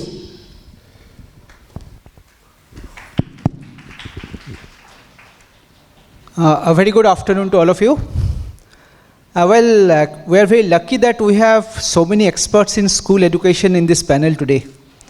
And I sincerely believe that school education for a student is the most important in their life. That basically molds their career, whatever they become or whatever they do in the future. So I represent, you may say, college and higher education. So I shall be more talking about that part of the career of a student. Now, coming back to the question which you have asked, that whether the institutions are preparing the students to face the challenges of tomorrow, I would say that the intention is certainly there. All of us, all the institutions do understand the challenges and what we need to do. But there are so many problems and hurdles all of us know about. I would say that we are on the right path, but we are not there yet. One thing we would like to remember, all of us, is that times are changing. The students of today have become much more smarter as they were earlier. So we need to change the way or the system of education that is so-called traditional. We need to change that. Today, I strongly believe that we have to mold the students to become good learners rather than simply imparting knowledge in the classrooms. Because once you make them good learners, the rest would be easy. They can easily capture whatever is required from the vast plethora of information that is around them whenever they need. And I would like to say that all the institutions are involving all the relevant stakeholders from the industry, the academia, and also the government institutions to update them continuously with the goal of making the students who will be graduating from the institutes as better citizens of the country, better global citizens of the world, and good human beings, most importantly. Thank you. Thank you. Now, as you said, the entire gamut of the education spectrum is represented on the dais.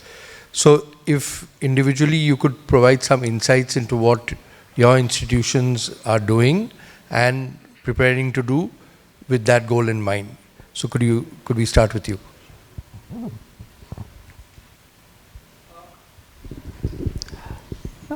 The first thing I would like to continue from the point that I have mentioned just a while back. So one major thing we have been doing, and I believe that all of us should do, is to change the way we interact with the students in the classrooms. The classroom should not be a place where the teachers will teach and the students will listen and learn, get the knowledge.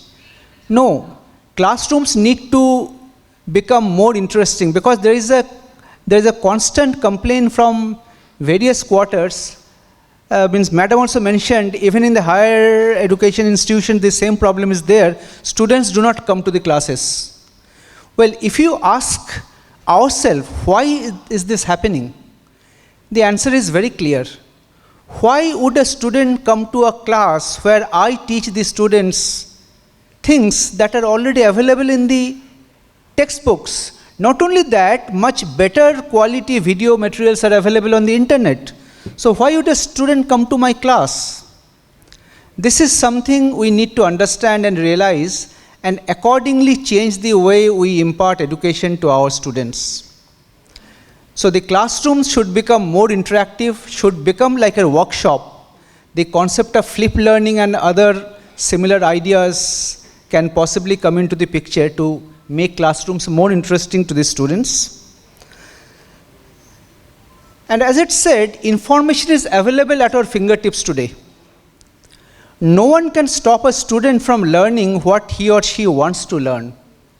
And this naturally leads a way so that we can embrace the interdisciplinary education, or this philosophy which this NEP 2020 is very strongly talking about. This is one of the primary reasons why we feel that interdisciplinary education is very much possible today. Information is available at our fingertips. And we have heard about the digital divide. Because of the lack of computation facility, internet connectivity, so we are not able to reach the entire mass of student population all across the country. So you must be aware of the initiatives of the government of India like SWAYAM and NPTEL, where some courses which are prepared by eminent educationists, they are made available across the society where students can enroll for the programs and go through them. But again, the problem of computing facility and internet connectivity comes into the picture. So there is another way which is it is just coming up. It has made a slightly late start, you may say. There is a project called Swayam Prabha, where this kind of educational materials, course materials, will be made available over television channels. Not only for technical education, college education, even for school education, as our prior speaker had mentioned correctly. For instance, there will be a separate channel, at least one, where computer science educational materials would be telecast all around the day. So a student may not be having a computer, may not be having a good internet connection, but definitely there will be a television in his or her home. Most of us are having it now. So this is one which I feel is something we are moving towards. So the coordinator of the Swayam Prabha program contacted me day before yesterday with a request to create some materials for my discipline, which is computer science, but I am sure this is something which is picking up very fast. And I would like to say at the end that the last 2 years had been really tough for us, more so for the students. Sitting in front of a computer for hours is really painful. But thankfully, the COVID pandemic period is over, and we sincerely hope that it will not come back again to haunt us. But what I feel that COVID has taught us a lot. Technology was there around us already, but we are not aware of it. Now that we understand technology much better, moving forward, we can embrace technology in a much better way, and I feel a very bright future awaits us. Thank you. Thank you. Any specifics to do with the Shikshayatan universe that you would like to share, which give insights into where we are headed? Yeah, thank you. Shikshayatan caters to students who are in the age group of 3+ until post-graduation, obviously through different units of it. With small children, when we work, we are working through activities, different forms of activities through which they learn. Definitely it is all learner-centric, and we use multiple intelligence in making or understanding a student, because we realize students are all unique and they have to be looked, their capabilities have to be looked into differently. So our teachers go for capacity building classes constantly. That is throughout the day, throughout the year, they keep going for these classes. We find out, we also ask the teachers to find out their developmental needs and how they are able to reach those objectives or goals that they prepare for that particular year. So each of the teachers, they will prepare their own goals related to students and the school, and accordingly, as management, we help them to go for capacity building classes and develop the children also. So this is at the school level, I'm saying. We also involve parents. Constantly parents come in where mentoring is done. So whatever we are telling our students, we also constantly tell the parents, so they are also aligned with us. Because most of the parents, otherwise they will say that they probably are not aware of things.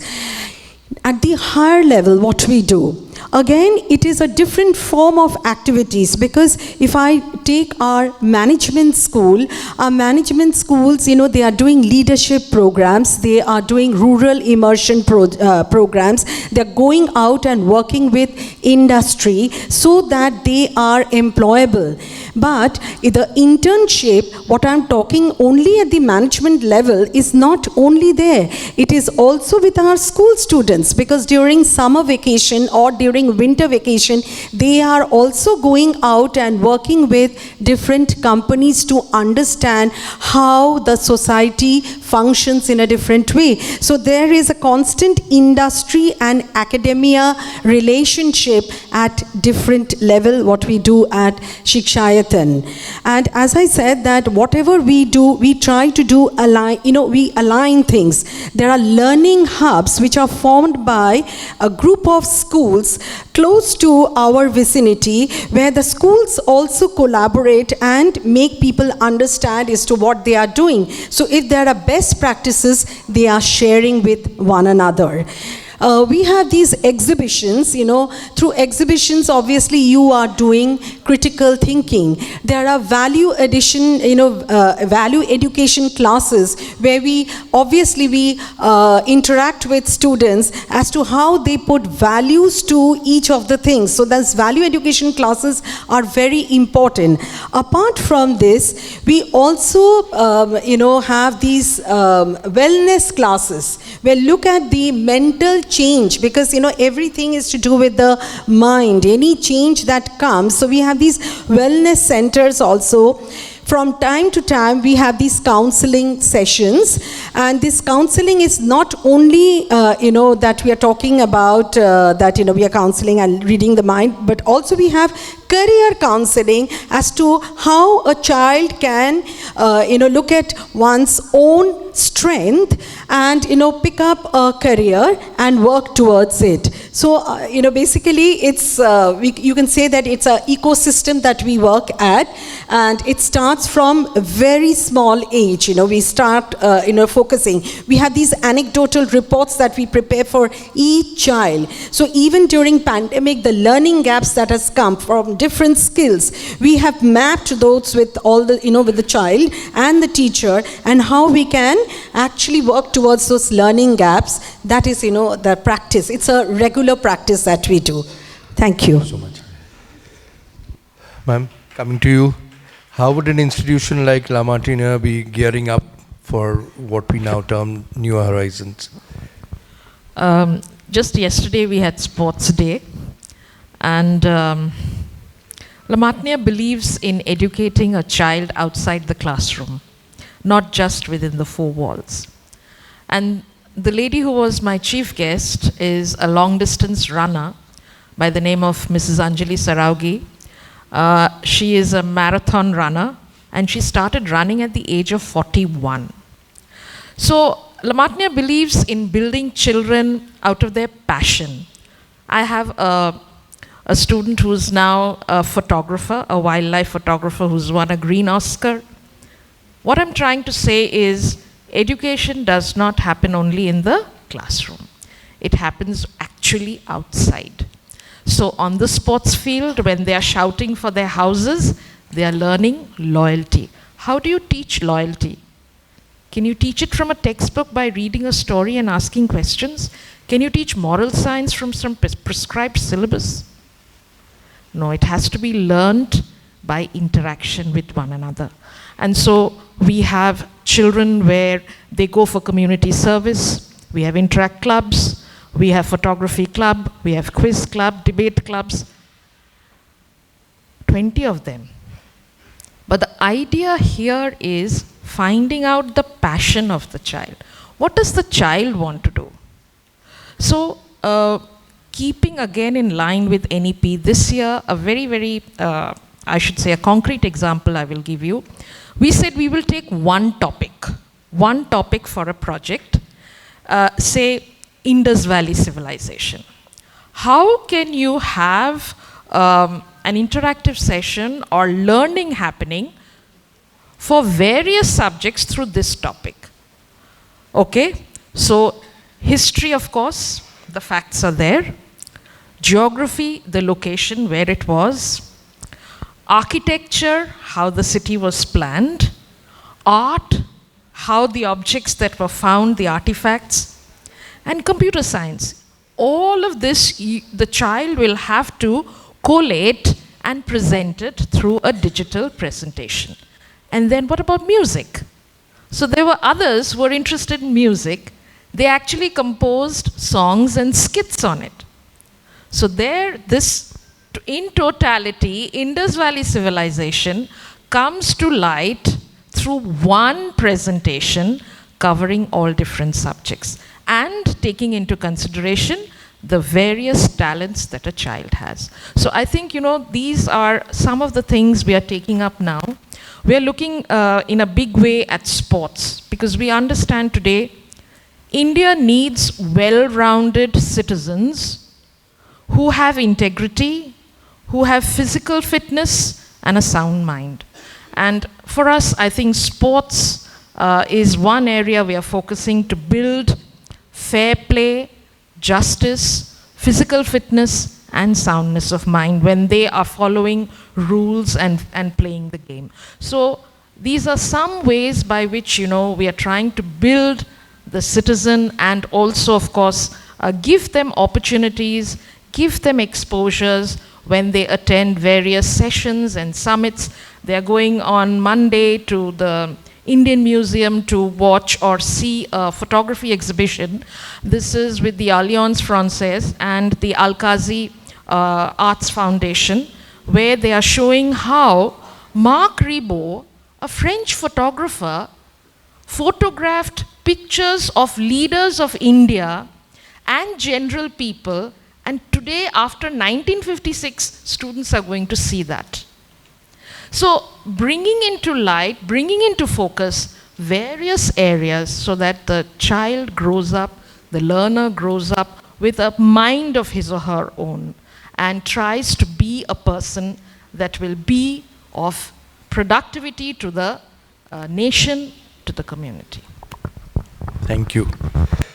Coming to you, Joyita ma'am, a school like yours, what kind of measures are being taken and what do you think will be taken in order to prepare our children? Our school, Ruby Park Public School, is about 4 years old.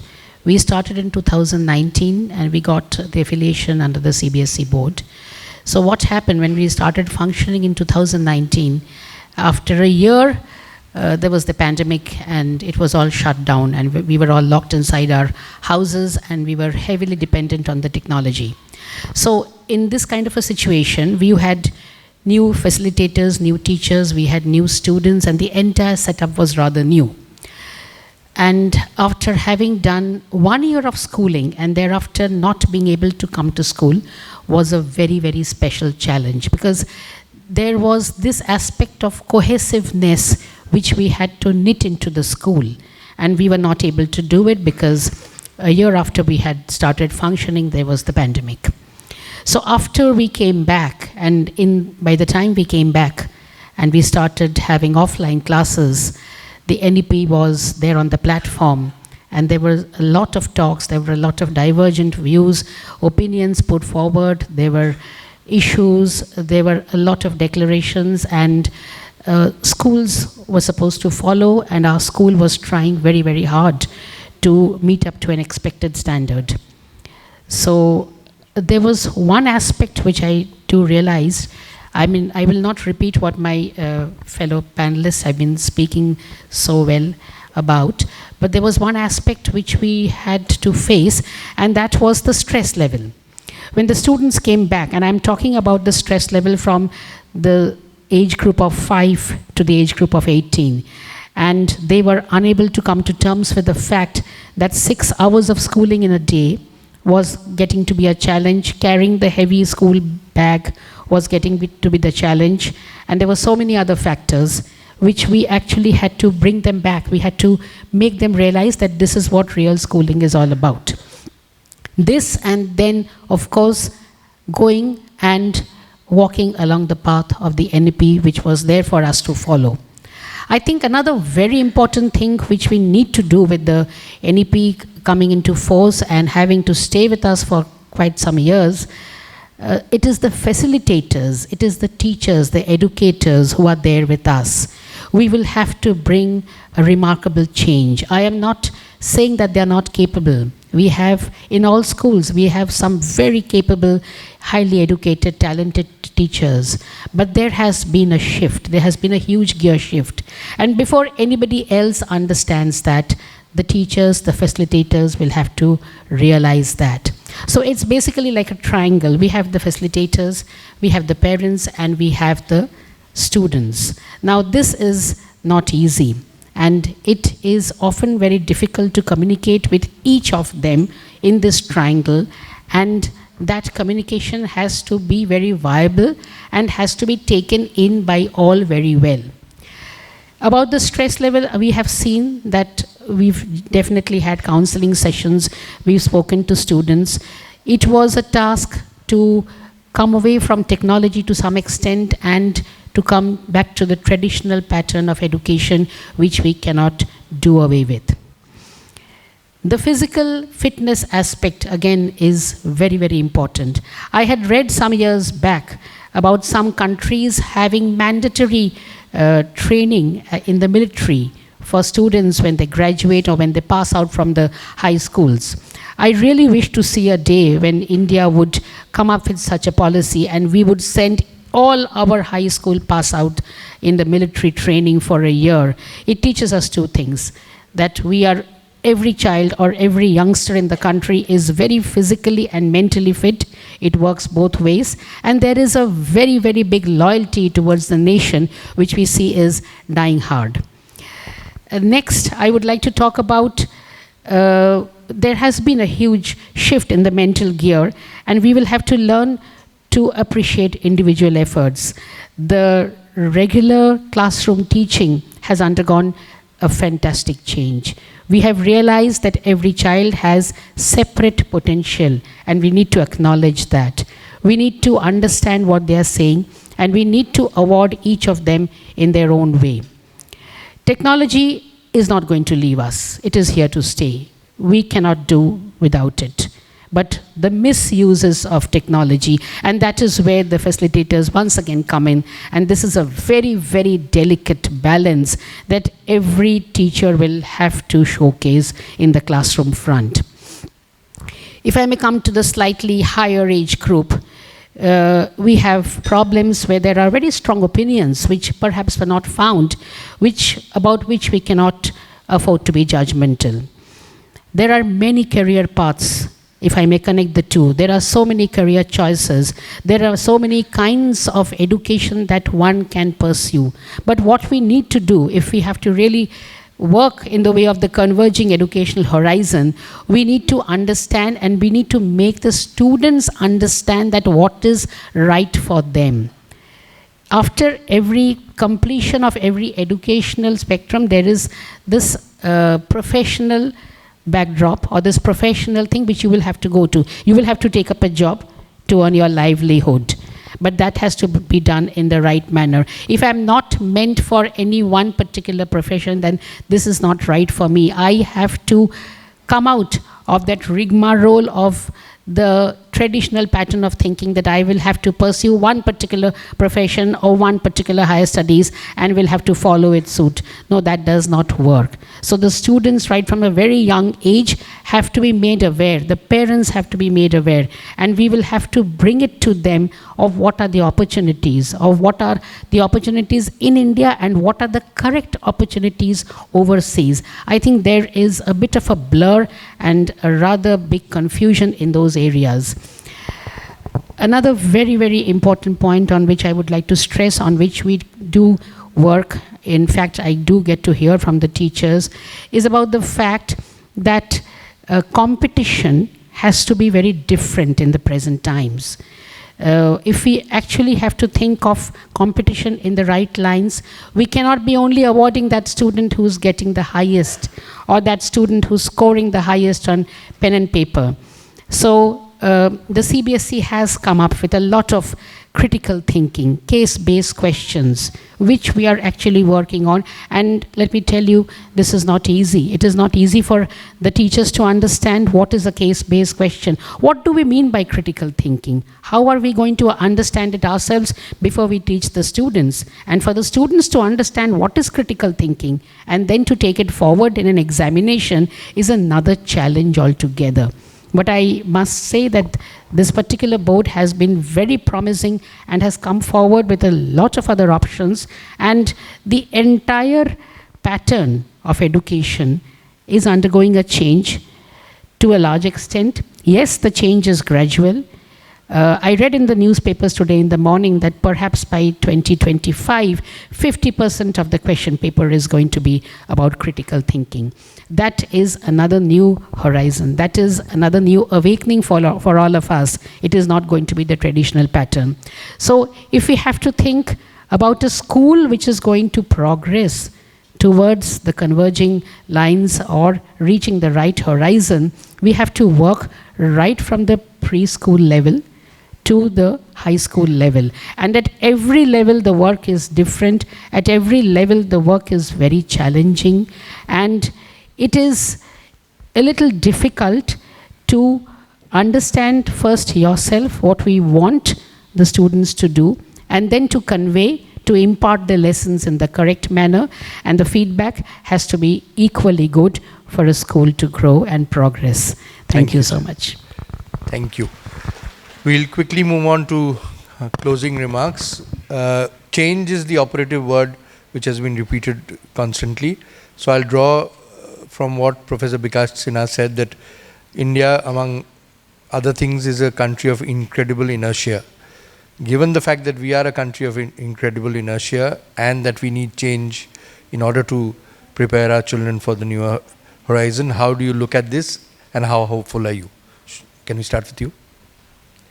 Quick concluding remarks, the clock is ticking. Actually, I am optimistic in this. We are moving in the right direction. So what I feel is that the institutes, they understand the requirements. They need to join hands together. They need to plan some policies in a collective way. It is not that someone from outside should be monitoring everything and everything we are doing. This issue of ranking of institutions, this is, according to my opinion, is killing at least the smaller institutes. They are more concerned about improving their ranking rather than improving the standards of education in their colleges. And I'm repeating, the AAA concept, anytime, anywhere, anybody, this concept is coming, and this will be the future. Thank you. Thank you. I would say, to take a cue from there, that, everyone cannot be monitoring you, so you have to set your own standards, and the competition cannot be with others. The competition has to be with yourself as an individual, as an organization. That today I'm here, what are my goals, where do I want to reach? That's very important. And in this context, let me tell you, research is one word that I must say, that, and we encourage a lot of action research among our teachers, that they have to do an action research, how they can improve their students. It is also improving oneself. Online, this technology is the future. We cannot avoid this. We should use this in the best way, because it is a tool which helps us. So not to say that we will not use it, because the best of the institutions like IIT, I've heard the professors saying that students refuse to come to class. They're staying in the hostel, they don't come to class, because they said, what is the extra thing that I will get? I can get it online. So obviously your classrooms have to be designed in a very, very different way. It has to be very creative. Unless it is creative, children will not be interested. So the learning environment has to be very different. And I'm sure teachers, they can do a marvelous job. So I keep saying this, that we keep talking about a VUCA world. Let's put value to the V. Let's understand our people. Let us collaborate and create things. And let us take an approach which will be the best for your institution and for yourself. Thank you. Thank you so much.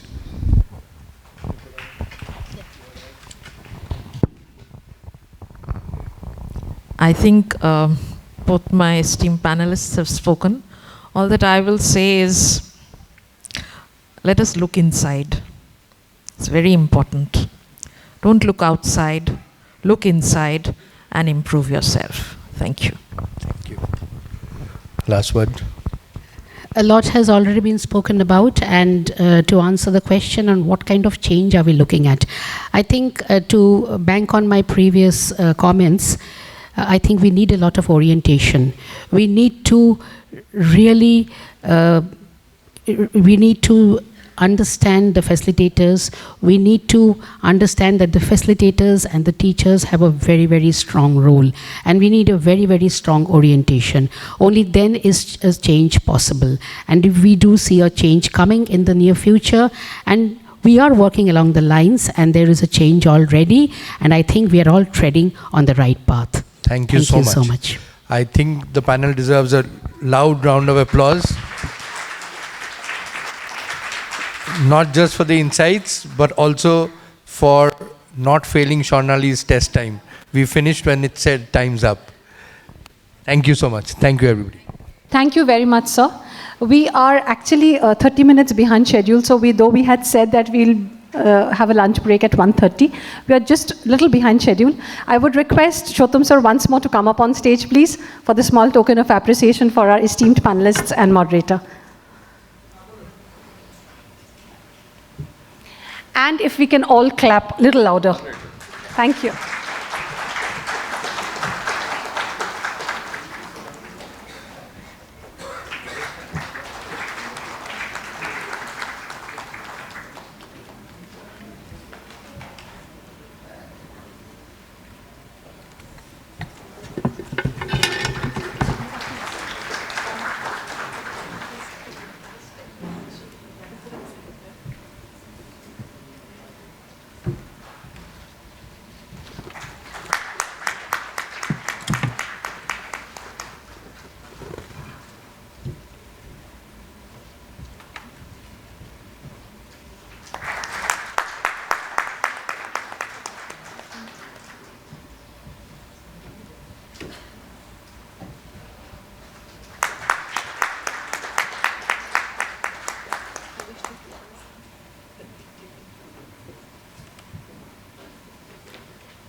The second panel today is Different Perspectives on the New Horizons of Education. The panel will be chaired by Professor Dr. Anupam Basu, Director, NIT Durgapur. Sir, welcome on stage. I would now welcome Professor Dr. Anando Mitro, Professor, Department of Communication, Wake Forest University. Please put your hands together for Dr. Mitro. The next panelist is Professor Dr. Paulo Banerjee, Professor, Material Science Department, IIT Kharagpur. Welcome, sir.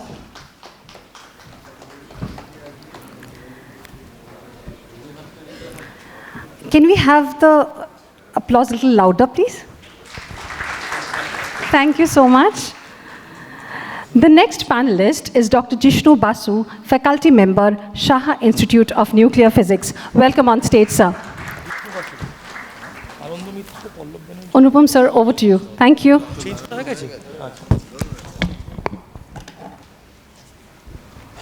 Good afternoon. It's a rather open panel, as the title suggests, new perspectives in the new horizon, or different perspectives in the new horizon. I request the introduction of the speakers will be done by Shonali, right?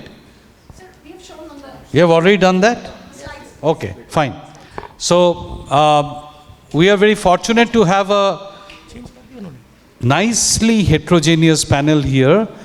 We have got Professor Anando Mitro, who can give us the perspective from abroad, and also he being a communication specialist, and communication playing a very important role in any education. As Rabindranath Tagore had said, one of the major components of education is Prakash, how to express yourself, right? And we have got Professor Pallab Banerjee, my colleague from IIT Kharagpur, who can certainly give a deep perspective from the education, teaching sector, teaching and research. And I have got Dr. Jishnu Basu, who is a researcher and scientist at Shah Institute, so we can have a researcher's perspective as well. The format, let's fix like this, since we have got 30 minutes, so 10 minutes per speaker. So let's break it up into two installments. So I start with Professor Anando Mitro and have a 5 minutes perspective, and then we'll come back again to you. Thank you so much. This is amazing. It's a fantastic opportunity to be here, to be invited to this, and I'd like to take the like to thank some people very quickly for making this happen and bringing me here. Right in front here is Ms. Ina Bose of SNU, who actually connected me with this, and obviously Mr. Satyam Roy Chaudhary, who is also here. So my story, this is a heavily IIT heavy group. There are 3 people of IIT heritage over here, 2 teachers and myself, a former student. So I say former student because obviously I studied in IIT and then I went off to the United States to continue my education, however, not in engineering. I decided way back, in those days things didn't happen, that I'm going to change. I'm going to take my career in a completely different way. We just heard in the last panel how people can and should change their careers. My father was aghast. He said, "What are you doing?" I went to the United States to study theater after 5 years of chemical engineering. And that was motivated by something I watched in a movie that some of you might recognize called Paper Chase. Show of hands, anybody ever watched the movie Paper Chase? John Houseman, teacher at Harvard Law School, comes to the first day of class and he gives the students the Socratic method of teaching. I ask you questions, you answer the questions, and through that you shall learn. Which brings me, and time me, tell me when to shut up. Curiosity. Education is about curiosity. Until and unless we have the curiosity ourselves as teachers, we cannot inculcate curiosity in our students. This to me is really important. And when you're curious, you look for answers. And you don't look for answers. As a teacher, you don't lead them to answers. Today, you don't have to. Everybody got a digital device. Everybody is digitally connected. You bring that curiosity in front of them, you generate that, and then you create a learning community. In that learning community, you learn, you answer your questions. And I'm speaking in generalities. I'm at Wake Forest University in Winston-Salem, North Carolina. I have colleagues who are in dance and music, working with colleagues in physics. We talked about this just a little while ago. I think Dr. Roy talked about it, how music and drama can be used to teach electromagnetic theories, right? That's been happening. That happens in a learning community, and we have to create that. The digitalization, I have to say that's my area of study, my research, is merely a vehicle. Today we talk about, we have a language change. We know of a new term which didn't exist before the pandemic, and I'll come back to that in my next part. Many of us now teach in an offline class. What is an offline class? That's what we did. That's what happened in universities forever. And now we have, and I heard this from, I can't remember who said, we're going to have an offline class or an offline meeting. The pandemic gave us that. So I'll come back to that later. I'm going to stop here.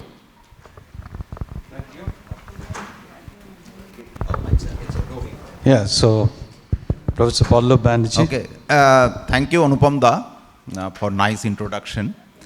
So Professor Mitro has talked about one movie. So far as the pedagogy is concerned, I can remind you of a Bengali movie of Joy Jayanti. The Joy Jayanti of 1971, it was all about winning the hearts of 5 notorious children, you can remember.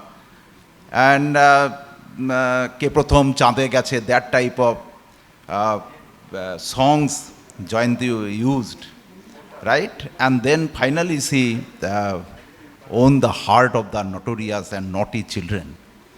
So that is basically a kind of pedagogy, because this education policy has talked about a lot about the pedagogy, the experiential learning, how to learn, teach how to teach. Unfortunately, in our country, say in different professions, there are regulatory bodies.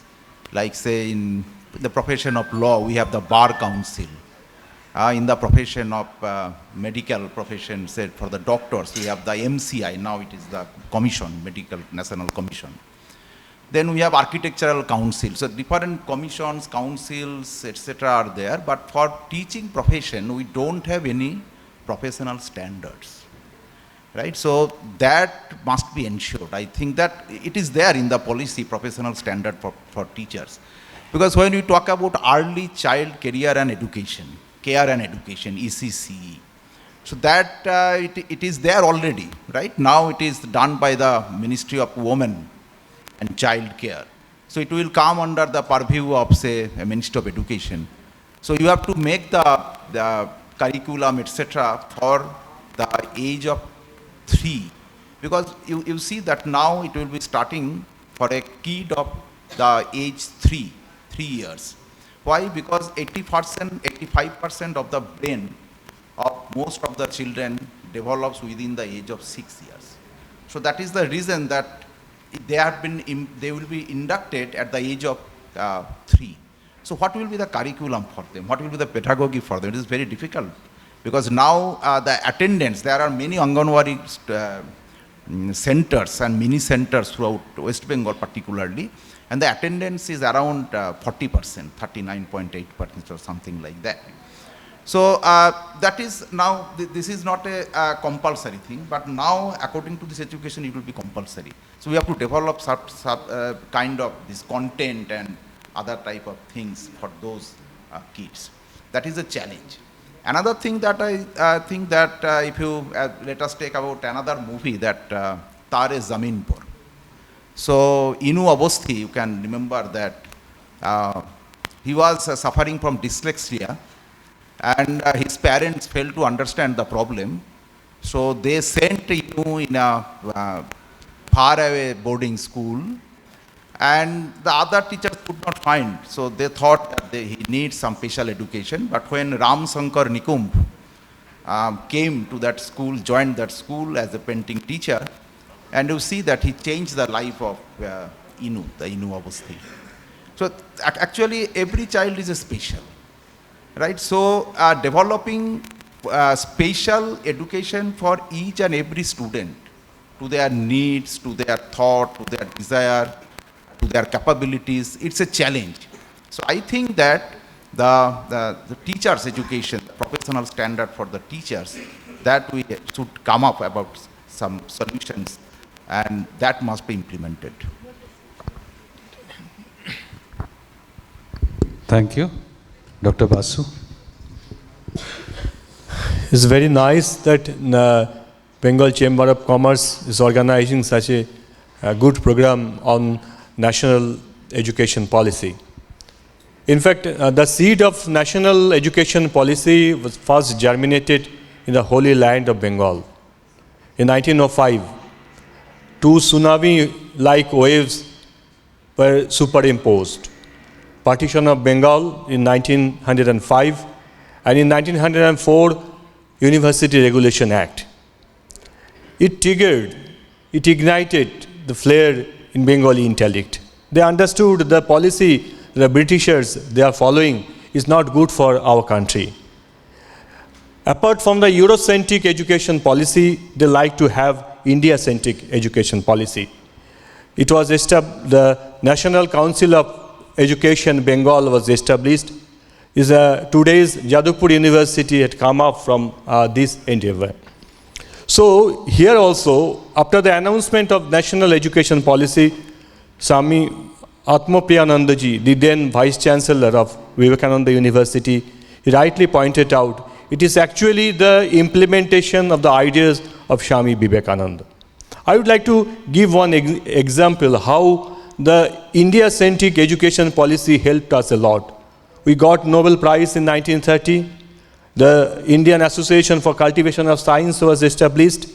And at that time, now the half of the name of the subatomic particle is named after a Bengali, boson. So that much achievement we achieved only within 50 years, as because we followed national education policy. But after that, after the independence, somehow we have shifted. And what is the result? Very shortly, I would like to mention it. The present technical education system, from IITs, from NITs, from engineering universities, down to the Industrial Training Institute, we are not exactly planning for our own ongoing industrial system, as because 85% of our manufacturing employment is contributed by micro, small and medium industries, and where you would not get a single industrial training institute students. So they are following their own practices, and we are educating our students in other way. I'm giving only one example. See, India is the 4th largest consumer of machine tools, lathe, milling machine and others. But so far, we have not developed a single computerized numerical control on our own. So CNC control. So we have IITs, and as we have mentioned it, but we have these excellent research facilities, but we don't know our real problem in industries. So new education policy, national education policy, I hope that it would be India-centric education policy, and despite Eurocentric education policy. Thank you very much for igniting 3 questions. I mean, each of them have ignited a number of questions and relevant issues. So may I, and I've just noted down the things that really ignited me. So I would like to go in the reverse order, posing the questions to you. Starting with Dr. Jishnu Basu. You have very correctly and very eloquently pointed out the necessity of India-centric education policy. But that brings us to the two major questions that often plagues me. One is, today in a globalized scenario, how can we create a bridge between international education, internationalized education, as well as India's relevant needs? As we are talking of CNC, I've got another question too. All right. The second one is, personally, it's more of a comment, and I'd like to have your comment on that. That often I find that we are talking of India-centric education policy, but we take pride and take unnecessary pressure in comparing our positions with the universities abroad. For example, often we unnecessarily compete with publication counts with China. For example, in China, it is not the case that all the publications are of best quality. And in order to achieve that, we also, I think others who are in research will agree with me, that often we push down our quality of publications. And also say, for example, laying too much stress on QS ranking and all those. Isn't that a little deviation from India-centric thoughts? No, we have to make our local stand. The global scenario, global challenges with the intrinsic competitiveness. I can give one example of Pakistan. Sorry to say, the Pakistan's contribution in world GDP is 0.04%. But even though, I would like to mention one thing. What Sir is pointing out, Anupam is pointing out, see, the surgical instrument, 80% of economic grade surgical instrument is contributed by Pakistan from Sialkot. All the big companies of North America, in Europe, in German companies, they sell as Pakistani steel. These are economic grade surgical instruments. And in Sialkot, there are at least 15 such good organizations who have the German collaboration. And over there, there is engineering college, graduate engineering college. In the 3rd and 4th year of their course curriculum, there is the surgical instrument manufacturing process. And there are industrial training institutes. I worked with Khalid Nadvi of University of Manchester. Khalid has very good connection with the Sialkot surgical instrument cluster. And what they did, it is a successful model. So we have to know our country, the real industrial practices, and we have to get solution with the IITs, NITs, and other institutes. We can say is business, university business model. That business in a cluster, we have several naturally grown industrial clusters. They have their own technological problems. We can find out another naturally grown industrial cluster who can directly solve their problem. And after some time, there will be some problem left which can only be solved by IITs and such prestigious, nationally reputed institutes. But we have to first find out our technical problems and we have to solve it. Otherwise, all the disciplines, the students, they are getting 100% placement. But they are getting placement where? Are they really serving the existing industry of our country? We have to see it. And the second question, should I? Yeah, please. Yeah. It was? Comparison, yes. The QS ranking and all those with China and all those. Yeah, there are good, very good, excellent academic institutions in North America, in different European countries. And we should not ignore it. We have to raise our standard. It is not that the India-centric education policy is closing all the doors towards the world. It is not correct. That we have to know their standard and we have to upgrade ourselves. Thank you. Moving to Professor Pallab Banerjee, he has struck a resonant chord in my mind when he talked about the pedagogy, and I term it as pedagogy of love. And I have seen, although I have worked in the area of educational technology and pedagogy for a long time, I also teach in a tribal school occasionally. And I found that the performance in the tribal school near Durgapur, the students are doing excellent, excellent. I mean, we complain about reading deficiencies and all those. You will not find that over there. They read eloquently, they do maths eloquently with their mothers and tribal local mothers and teachers. And the only strength I found is they love the children.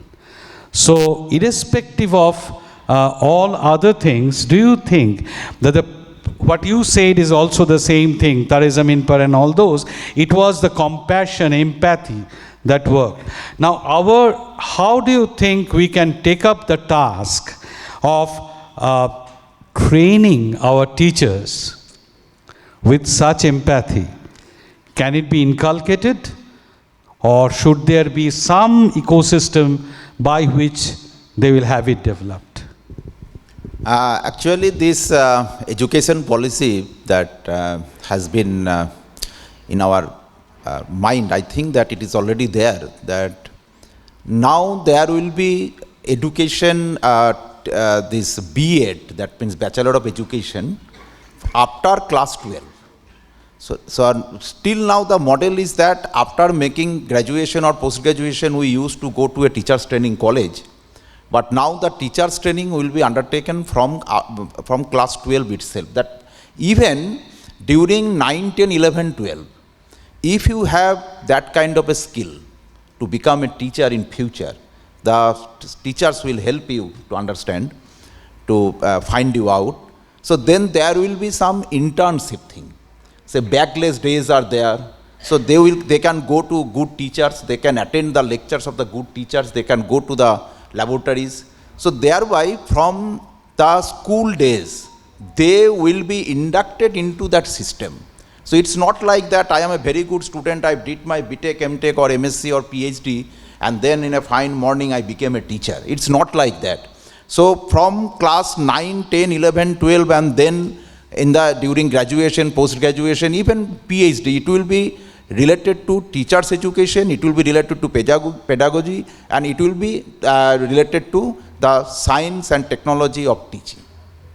That means basically it will be teachers by volition, teachers not by compulsion. Yes. Those who really have got the passion should become the teachers, and there should be a methodology for that. Yes. It's very important. And I now move to Professor Ananda Mitra. He raised two very important points. One is the curiosity of the teachers should be lifelong.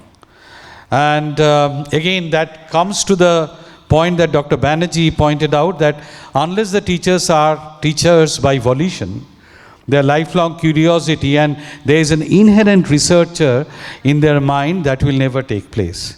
So how can we bring that in our educational system? And the question number 2 is, which is also very important, digitalization, you say it is a vehicle and not, that's a means and not the end. Unfortunately, nowadays we are putting in more fuel on this vehicle rather than, and often obfuscating the actual goal. So what is your suggestion about that? These are the two questions. So let me start with the first one. You don't have to look very far to find that answer. If you go back to the traditional education systems in India, there was the notion of the ashram. What happened in the ashram is we realized teaching is not a job. Teaching is your life. And if you are not willing to accept that, and you think that you'll teach from 9 to 5, go back home and watch TV, that's not how it works. My wife's sitting over here. We are both teachers at Wake Forest. We teach all the time. 2 weeks ago, not 2 weeks, 3 weeks ago, several students came over to our home to perform puja for Diwali. Are we teachers then? Are we parents? What are we? You can't be parents. That's illegal in the whole system of FORPA. So teaching is, I don't believe teaching can be taught. Teaching can be learned, but nobody can teach you that. So that's my position. I think the examples are all around us. So you teach all the time, every moment. So the other question about digital tools. Tools, they are tools. Technological determinism, a theory that we teach in our classes, tells us that because the technology exists, we must use it. That is incorrect. We use the technology because it adds value to our lives. And if that technology does not add value to our lives, we discard it or we don't use it. It is always a tool and never the focus, which has happened. I agree with Anupam, that's the way it has been, but I think there's time to make amends. Thank you very much. I'll just quickly summarize. I got a fantastic term proposed by Dr. Jishnu Basu, university business model. And probably we'll have to think about it. It will certainly be different from the conventional business model that we talk about. And also the take-homes are these, that we are talking of an India-based internationalized education where the problems, we'll have to look for the problems in our own soil, among our own people, and color it and enrich it with the proper pedagogy of compassion, by volition, by passion, and use technology as a tool, but never as the end of education. And in that, the teacher will have the utmost responsibility of keeping himself and herself a student all through their life. So that with these take-homes, I'd like to congratulate and thank all the panelists for sparing their time with us and providing us excellent insights. Thank you very much, all of you. Absolutely. Thank you very much, sirs. I would now like to welcome Professor Dr. Shumon Kumar Mukherjee, Director General, the Bhavanipur Education Society College, Kolkata, to hand over the mementos to our esteemed panelists and the moderator.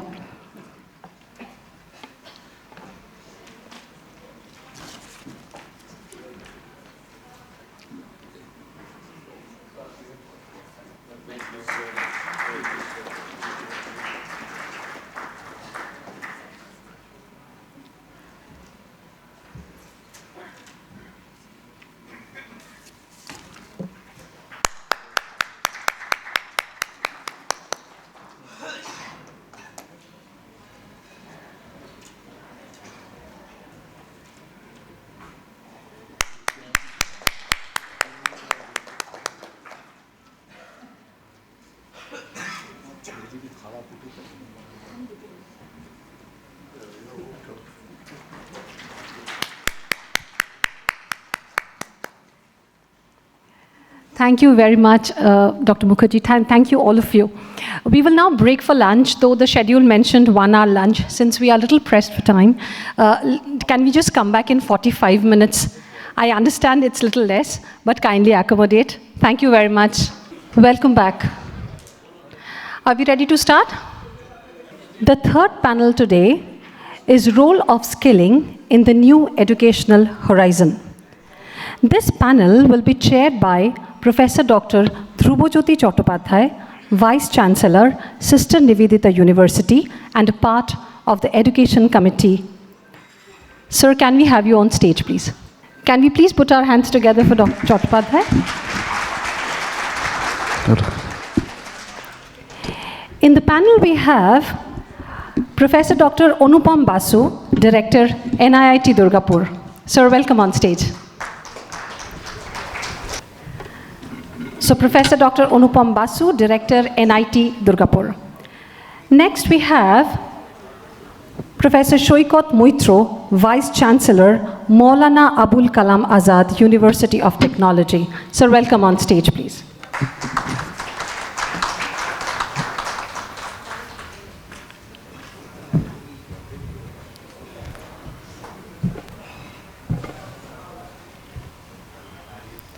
The fourth panelist is Mr. Obhijit Chatterjee, Chairman and CEO, Ascensive Educare. Welcome on stage, Mr. Chatterjee. And over to you, Dhruvajyoti sir. Thank you very much. After this lunch, I'm sure that we have to keep you awake. So we have to be very, very, we have to deliver exciting few things so that you people can think about that this is very relevant for all of you to be here. And now this particular session is on role of scaling. Now, if you look at that NEP 2020, the NEP 2020 actually given a huge emphasis on the skilling part of the whole thing. And we have 3 persons with us today. All 3 of them are discussing about this importance of skilling in education, not after NEP 2020, but long before 2020.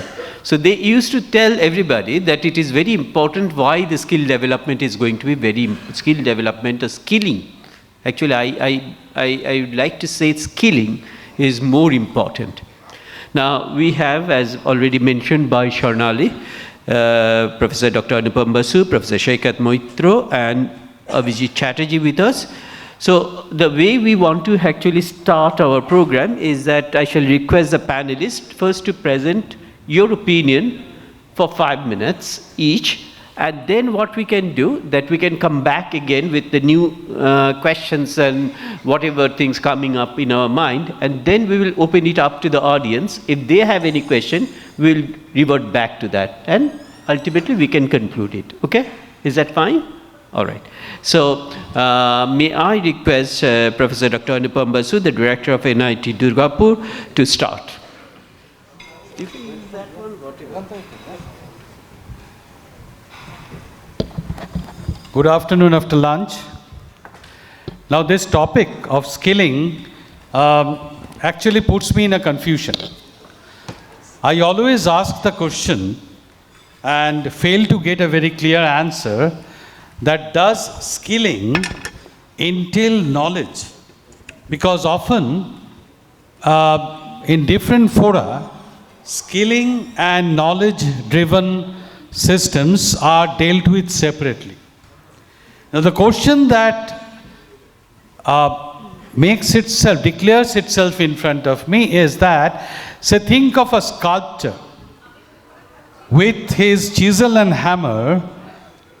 He or she is cutting out a fantastic face, a beautiful face, using his skill. But does it entail the knowledge that is embedded in his skill? Can we therefore separate out a skill to be something separate from knowledge altogether? Or should we think of skill to be embedded inside knowledge? Vis-a-vis, if I call it embedded skilling, vis-a-vis I can talk of pure skills, like somebody is learning plumbing, weaving, masonry. Those are pure skills, but again, those pure skills also, that is required. Those are certainly required because we live in a country where we cannot give knowledge-based skilling jobs to all. Therefore, basic skills are required. We need plumbers, we need masons. But these must be having a backup of the basics. The reason being, I would like to caution all of us that with the advent of artificial intelligence and machine learning, robotics is coming into practice. And the skills which are merely skills and not backed with creative knowledge, not backed with creative aptitude, will be taken over by the robots. Therefore, even in the case of pure skills, we need the backup of the basics. Please tell me when 5 minutes are over. Is it over? No. No. Okay. So robotics creates an important challenge to just mere skilling. I was talking of pure skilling. I'm using the term mere skilling. What is needed along with skilling is the necessity of adaptability and learnability, the capacity to learn. So this is what my understanding of skilling is. Therefore, skilling should not be taken out of the context of knowledge, education. It must be embedded to my mind along with the pursuit of knowledge, going into the depth and the basics. And just to conclude, I'll say that I can look at skilling in two different compartments. First is skilling in schools. In the school curricula, of course, the students learn, and they should be given, now students are given practice in programming, but I feel shaken up when I find people are pushing the children, you may differ with me, children to do Java coding and Python coding from class 4. That is a time to play. You need that skill of playing. You need the skill of making friends. You need the skill of writing essays. You need the skill of understanding stories. Those things are being lost. And we are having skillful engineers whom if I ask to write a letter, they falter at every stage. So fundamental skilling we should not forget. And when we talk of skilling in the higher education, there, of course, we must think of the curricula in a proper way for engineering or for other disciplines, medicine, even in humanities, the skills of programming, the skills of writing, the skills of communicating. Skills doesn't mean necessarily programming skills. All these skills are to be given importance. So I stop here and let's see how the things roll. Thank you. Thank you, Professor Basu. And this is a very important question raised by him, that whether we should differentiate between skilling and knowledge-driven understanding. And thereby he identified certain very important areas. We'll come back to that after some time. Let's hear from Professor Shoikat Moitro, the Vice Chancellor of Maulana Abul Kalam Azad University of Technology, West Bengal. Good afternoon. At the outset, I would like to express my sincerest thanks to BCCI for inviting me at this particular panel to share my views along with all my, these seniors and learned panelists, Dr. Anupam Basu, Professor Dhrubajyoti Chattopadhyay and others. So basically, you say the context of skill is to be seen, as Professor Anupam Basu has rightly pointed out, that learning is okay, but at the same time there should be other facets of it. Here you see our way of learning things is also in the process of evolution, and many things now can be learned at our own effort, at our own place, using our own endeavors. Now, one or two important things, this is very much required for each and every learner.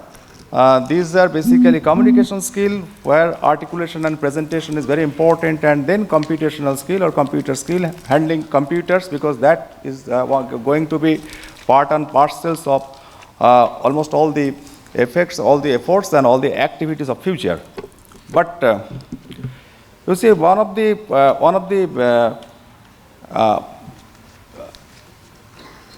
these applications, or one of the process for acquiring skills, or one of the use of skills is how best we can empower our single learners with all this knowledge, expertise, and all these things. But after all, most important thing is applicability. How we are going to apply all these things, and for that, besides these skills related to knowledge and expertise, other sorts of skills are to be acquired. And their role of educational institute is going to assume a paramount importance, because these sorts of skills can be acquired at education institute campus in the most significant manners. These skills include the social skills, behavioral skills, entrepreneurship skills, leadership skills, managerial skills, organization skills.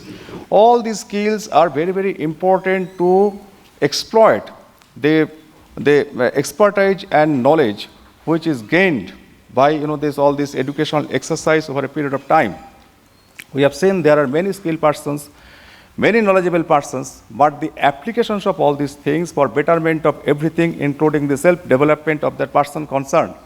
This going to be challenging affairs until and unless these other peripheral skills are not acquired.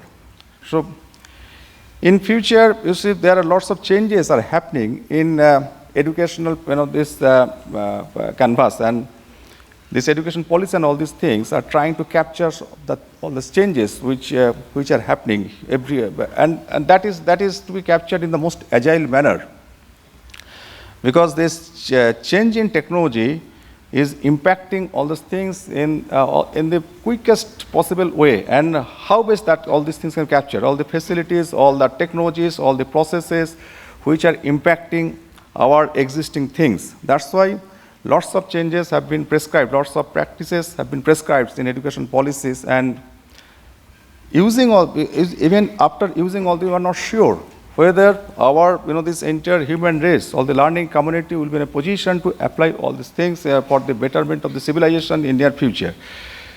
Now what I believe, survival is the key issue, and for that sustainability, acquiring sustainability, networking, cooperation, collaboration, this is very much required. And how best that all these things can be learned, all the attributes, and that can be learned at our educational institute at the campus. And there, this learning at our own place and validating all this in the company of peers, in the company of our teachers, that may be one of the important aspects of our education systems. And what I believe that in near future, this even in education policy, some indication is there regarding the cafeteria approach, and there are lots of debates and discussion on this. But this is one of the way how best we can engage our learners, our learning community in the most productive manner, so that they can express themselves. They can get the skill for listening. They can acquire the skill to understand others. They can get the skills of supplementing and complementing the activity of others. They can get the skills of having a proper networking and collaborations with others. So these will be the crucial and important issues for survival, for growth, for attaining sustainability, and attaining excellence, of course. Because here, what we are seeing at our systems, individually we are brilliant, but as a community, as a race, we are not doing that much, we are not that much effective, because this individualistic approach, that is still predominating. How we can collaborate and cooperate with each other, there lies the keys of our, this doing something good and great in the future. I believe that everything will not happen immediately, but all our efforts should be directed in that particular way, because we have so many, these young minds, energetic minds. But where is the effort to combine all these energies together to make it, these are very, this effective, to create a very effective impact on the international scenario in the form of, this having some breakthrough research works, in the form of doing some great innovative works, in the form of some doing some, this big, this big novel, this outstanding works for the benefit of the entire community. Mm-hmm. So, in the nutshell, my observation is, besides these skills of for learning certain areas, and one of the two most important is communications and computer skills. Other skills particularly, whereby all our learners, they may be, this induced or encouraged to develop a solid network and collaboration and with a sense of empathy for the society and for the country. that is very much required, and that is to be captured in all our efforts and endeavors. And already the process has been started. Many policies, education policies developed by this, either this central government or by state governments, are trying to capture all the essence of all these things. And with a proper, these efforts in augmenting, in supplementing, and in complementing all other works and endeavors, that will give us, this core strength of doing something good and making us sustainable in the volatile and uncertain future. So, I think I have completed 5 minutes. Thank you very much. Thank you, Professor Moitro. This is something where we have gone to another approach, what we call it as a cafeteria approach, where we could see the evolution of understanding of skills. And we could see that he started, mentioned about communication skill to computational skills. And over there, also importance of the behavioral skills, networking skills. These are actually what is developing with time. And while mentioning that, it is very important to understand that how we can actually follow this evolution and use that for developing. And this skill is right now is being questioned quite a bit in the recent past, when we have seen that we are talking about employability of persons. So normally, the students from academic institutions are not employable because they are not skilled enough. So this is one of the things what we used to learn or listen from the industry. Now, I just want to listen from Mr. Chatterjee, who is the chairman and CEO of Ascensive Educare, and also in the industry for a long time, that what is his opinion about it? Hello, good afternoon, everyone. So, in today's context, we are discussing NEP, the new education policy or the National Education Policy 2020, in the context of skill development. Now, this NEP is based on SDG 2030 or SDG 4.0. India has adopted the agenda of sustainable development goal in the year of 2015, which ensure the inclusive and equitable quality education and promote lifelong learning opportunity for all. So this is a very crucial point, that lifelong learning opportunity. Now, how is that possible?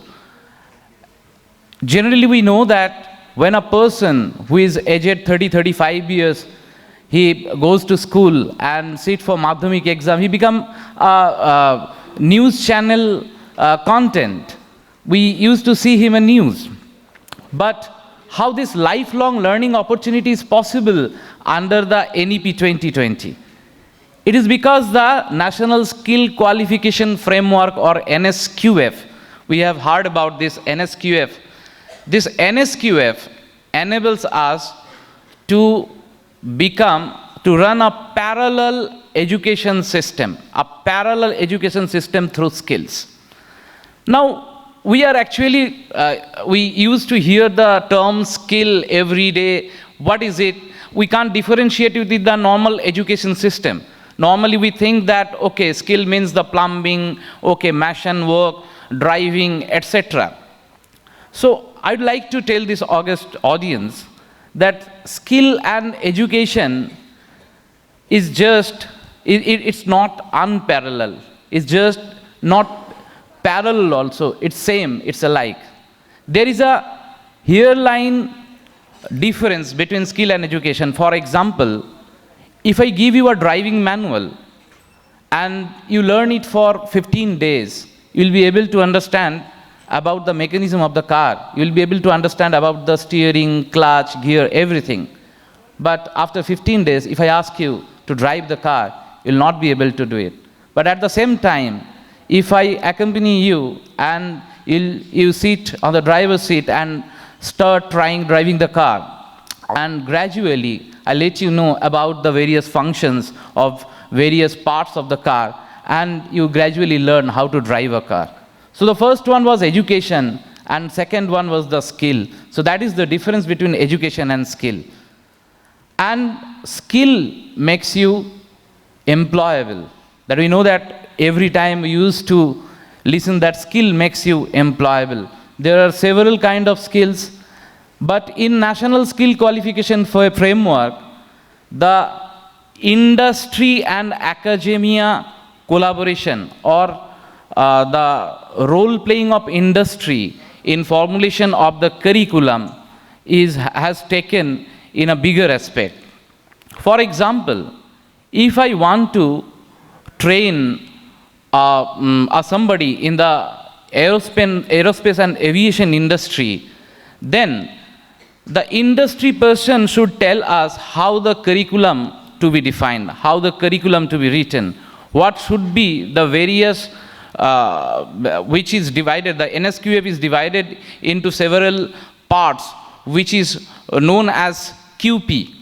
So those QPs are also tailor-made with several national occupational standards. And those national occupational standards are stitched together to form a QP or qualification pack, which is actually we have taken into consideration in the NSQF. So that should be developed by the industry. At the same time, industry should exchange idea with the academia for the various kind of prototypes developed by the students. They should implement those prototypes commercially. They should bring those prototypes commercially in their industry. So that kind of exchange is required to enhance skill development, enhance skilling in our education system. Because skilling is always considered as the poor cousin of the education system. In our school days, there was a class for SUPW. Now we used to tell it some useful period wasted. But in SUPW, what exactly the motto of the SUPW class was to learn something which is socially useful.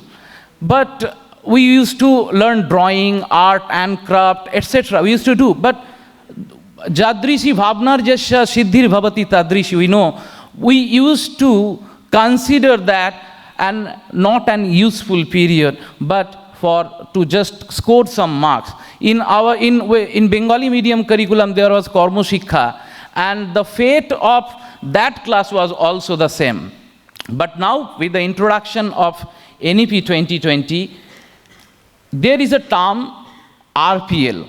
If you are a mason or you are a driver, but you don't have any formal education, you can go up to the highest level of academic qualification by the first phase of that is RPL, recognition to prior learning.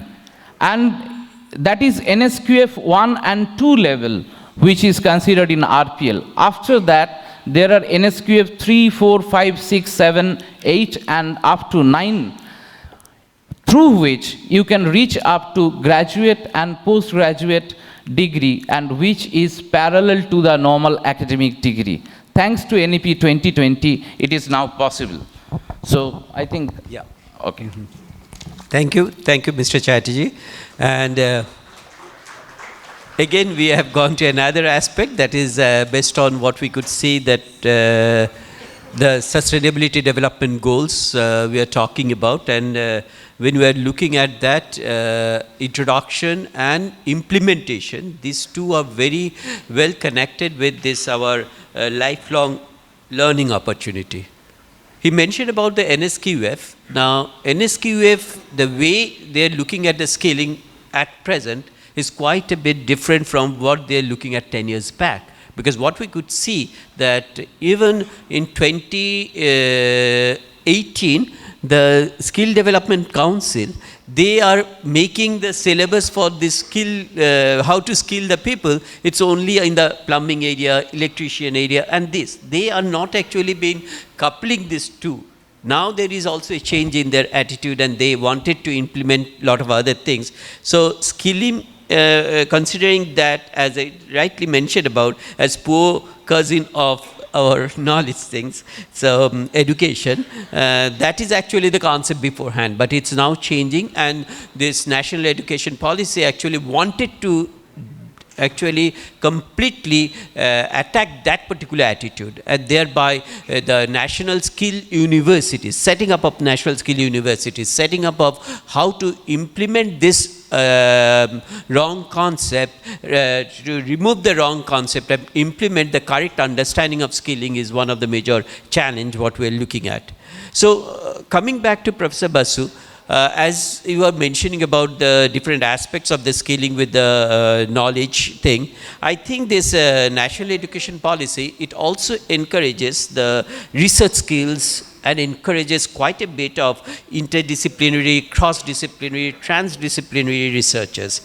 Now, these research-oriented skill sets are becoming very, very important, and thereby what you are mentioning, that the simulated AI and introduction of the ML and other things in this area is going to be a very important, make a very important contribution to that. And based on that, recently the metaverse is also being developed with respect to our understanding of the different types of knowledges in different areas. So may I request you to give some of your viewpoints in this area? Yes, the requirement of skills change with time. And presently, as you have mentioned, metaverse, AI, ML, everything is gaining importance, and they will be of critical importance, no doubt about it. But the only thing that I wanted to emphasize is that these are some pillars. Those pillars should be rested on a firm foundation. So unless that foundation is properly done, then the pillars can crumble down. For example, I am a little critical, though not negative, about the introduction of data science. I saw in the newspaper, data science and AI in class 11-12 level. As far as I know, class 11-12 level, the students are already very much loaded. There are courses which must have some time to precipitate. Now, we have to be really indigenous and thoughtful. I've got nothing against introduction of that. But what I was a little worried about is the other day in the newspaper I found that they will also introduce cyber security. So it appeared to me that there will be 3 extra papers. If I am wrong, I'll be very happy. 3 extra papers which the students will jump on at the cost of some other courses must be. People are taking data science without having an iota of knowledge about statistics. So that's why I was saying that skills are very much important, that must be rested on basics. So AI ML will be important, but at the same time we have to be very cautious about what is the time when this should be introduced. Even if you introduce it in school, it should be an introductory, giving an idea of what AI ML is, what data science is, what cyber security is, and all these things can come possibly within one subject, expository subject. Instead of our trying, we are Indians are very good at mathematics. So whenever we want, we push in the mathematics there. And I'm telling you my experience of the danger of the mathematics, not danger of mathematics for some, that in an interview I was asking the faculty members, what is entropy? All of them could write down the equation, all right, dW, dt, etc., etc. But when I asked them what is happening there, what is exactly happening there? So that is physics, sir, we know this. But entropy is physical. Yeah, unless you understand that, mere writing the equations won't suffice. So my humble suggestion is, scaling is very important. Let us put enough thought on how that should be done, so that that is, what should I say, synergistic with life, synergistic with the social reality, and rested on the basics. Thank you. Thank you. Thank you. I just wanted to, because a very important point has been taken up by Professor Basu, the introduction of different courses of data science, and we are talking about the cybersecurity and everything which appeared in the yesterday's newspaper already. So our student friends are over here. If you can just give, anyone have any comments to make on it? What's your understanding? Is that it's going to be a good one? To the students. At 11-12, the introduction of all this data science, cyber security and everything. Is that a good one? As separate subjects. Any student want to make any comment? Because this is very important, because here we are talking about that basic knowledge versus applicability, isn't it? And thereby, I couldn't find that any student raising their hands. So, okay, yeah. If you come to the front.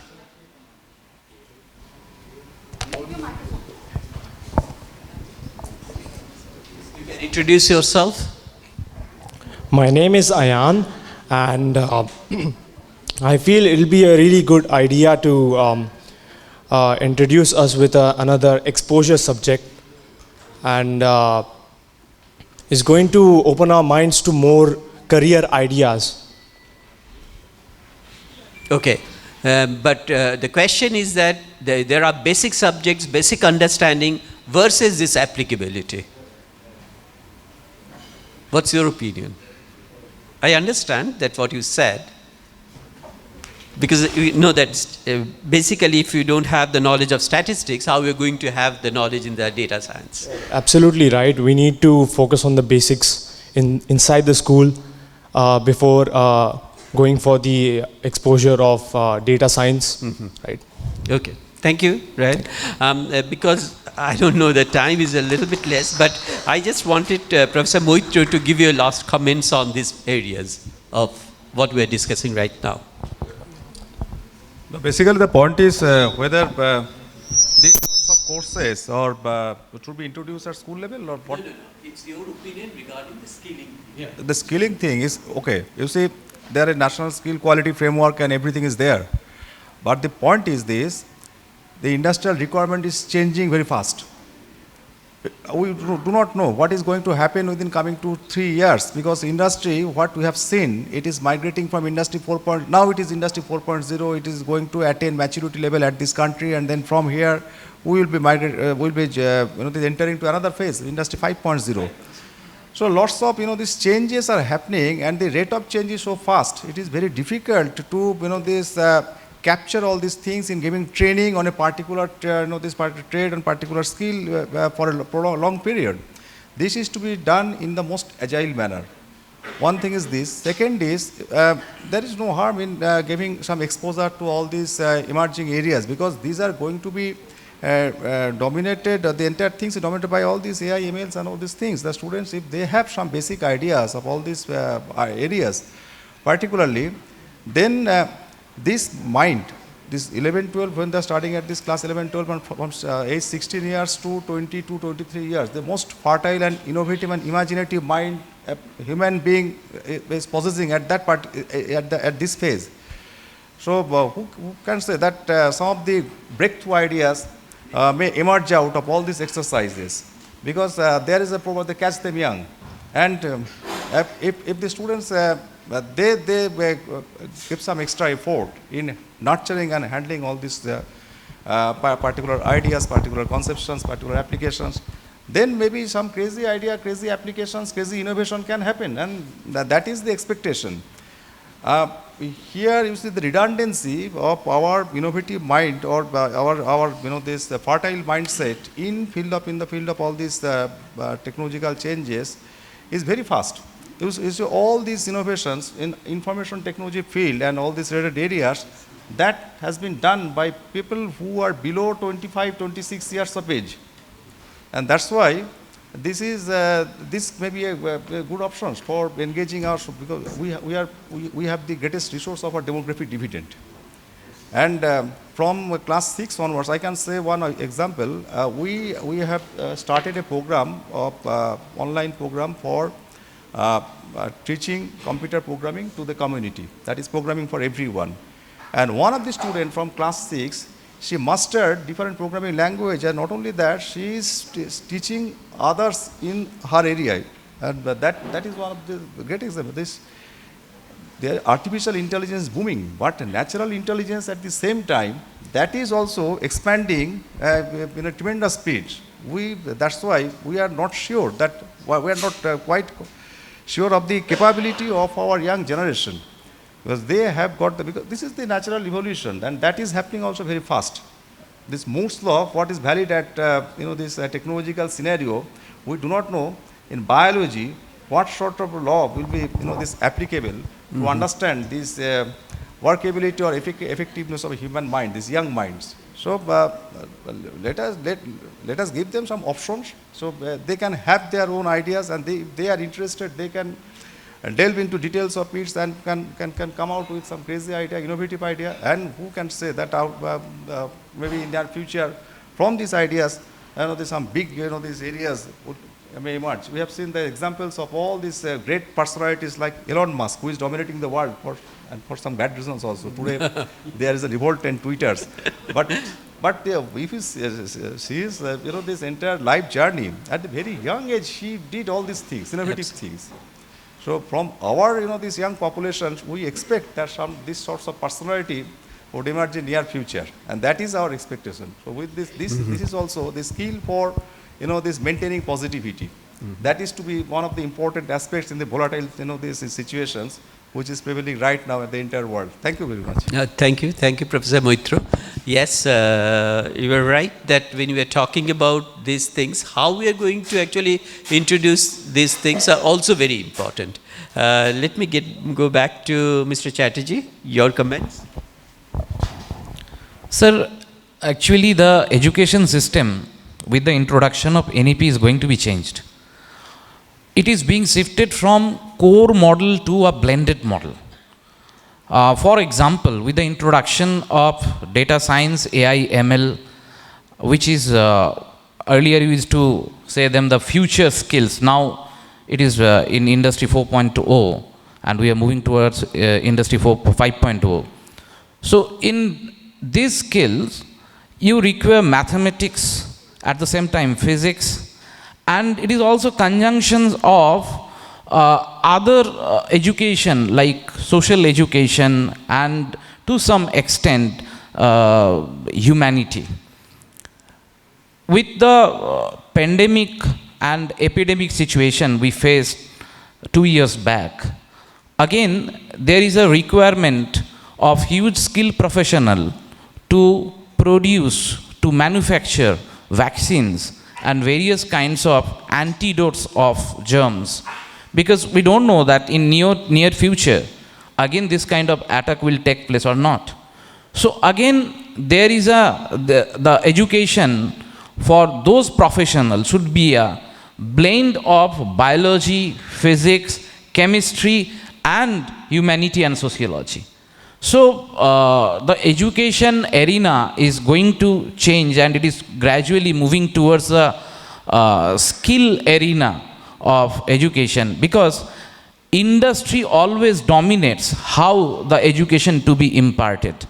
The old education system was the result of industrial revolution, and gradually with industry 1.0 to 4.0, the industry is dominating how the education to be imparted at the ground line, and in future also the same will take place. I think so, sir.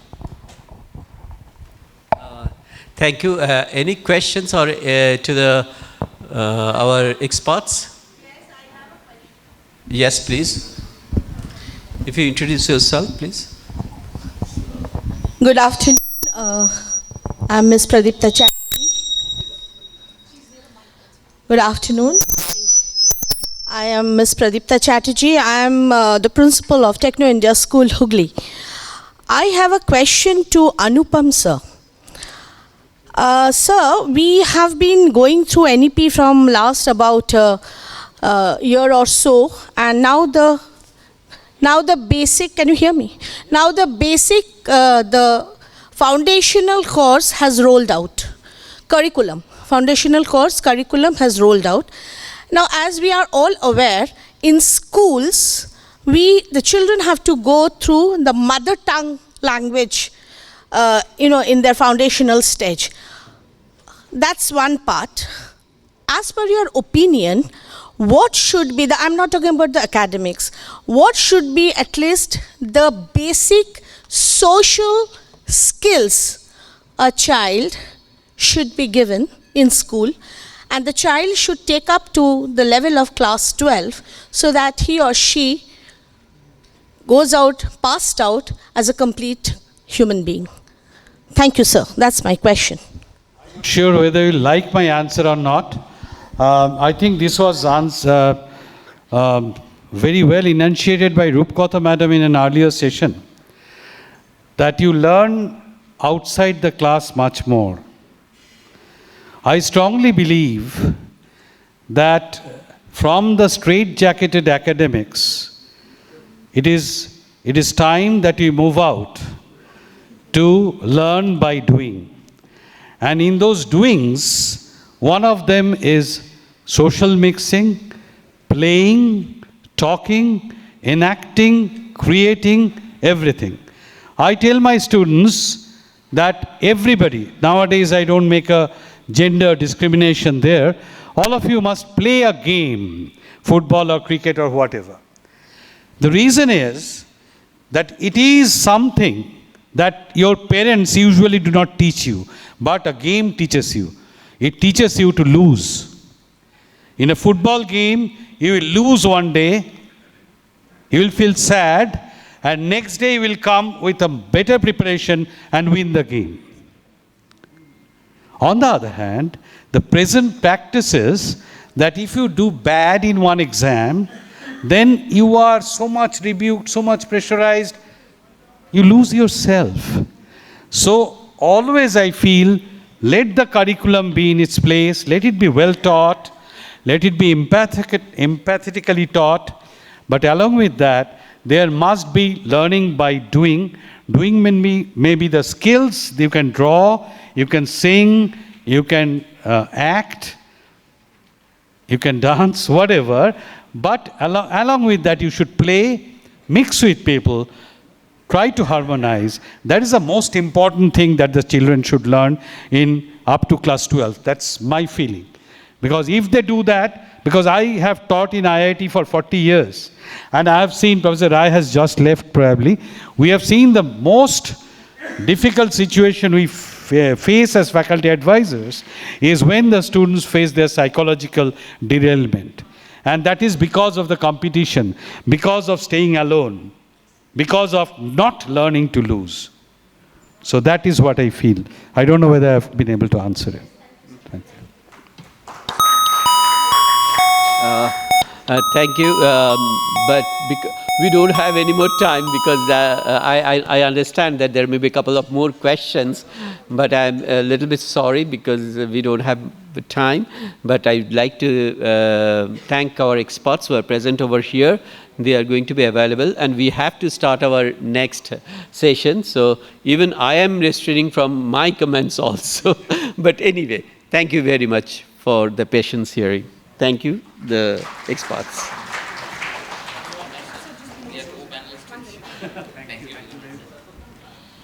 Thank you very much.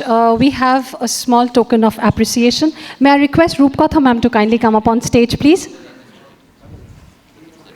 And if we can just have a louder round of applause for them. Thank you.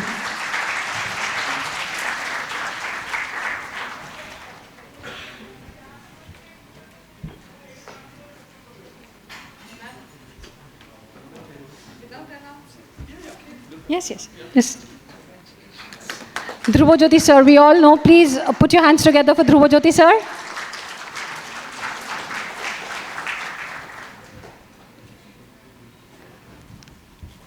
Obhijit sir, next.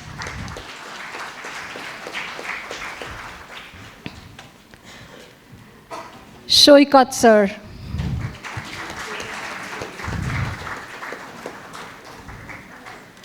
And as I promised to Anupam sir, this is the second photograph.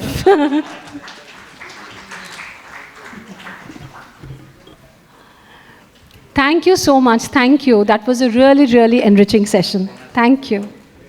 Now we move to the final panel for today, which is the importance of mental well-being of students through meditation and motivation. This session will speak about the importance of mental well-being of students.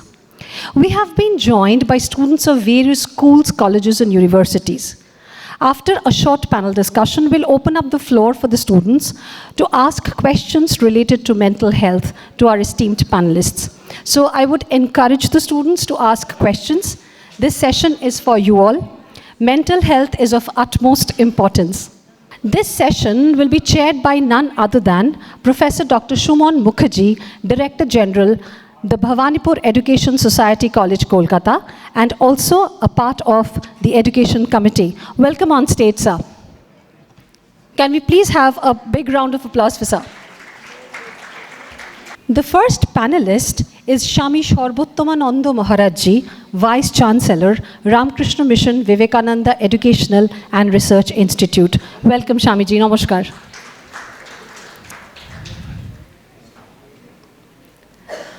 The third panelist is Dr. Reema Mukherjee, Senior Consultant Psychiatrist, Kolkata. Ma'am, please welcome on stage.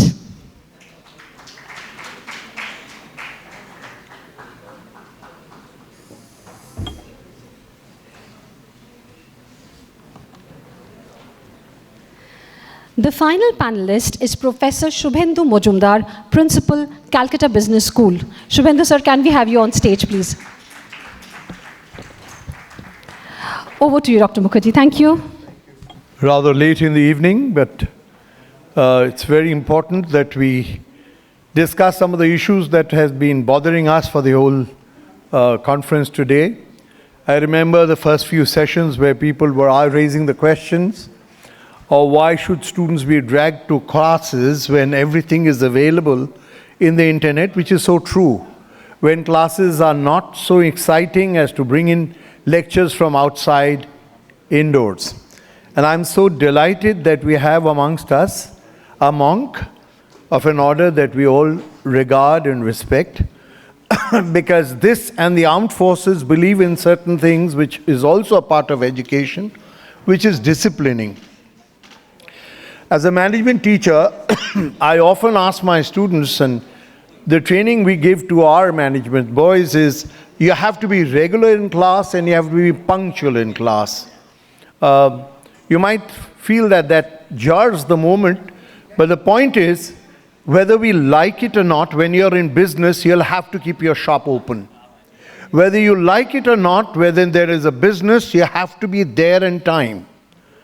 Whether you like it or not, you will have to sit for an examination to get evaluated. So therefore, attendance is important. Punctuality is important. Regularity is important because it disciplines you. When you play a football game, you're not supposed to play rough to hurt somebody. You're there to compete. And competition does not mean that you don't learn to take a defeat. In fact, when Swami Vivekananda said, he said, more lessons are learnt instead of a religious text in a football ground than in a classroom. Failures are a part of life. So yes, disciplining is important. But with that comes competition, with that comes depressions, with that comes suicides, with that comes annihilation of life. So one of the most important things we are discussing today is mental health. Why is mental health important? And that can come from two sources. One is motivation. The other is meditation. Meditation because it's time to introspect. Again, from the schools of management, because I'd rather not delve into religion. We have Swamiji to lead us there. What is the importance of meditation? Meditation gives us, apart from solace, relief of tension, reduction of blood pressure, coming to terms with yourself, getting to know yourself. I think when Swami Vivekananda asked every day, at least find some time to talk to yourself, because you're going to meet somebody who's wonderful and perfect, and that's you. Johari window is a window that's been taught in some of the British schools in a course that we don't teach in India, analyzing self.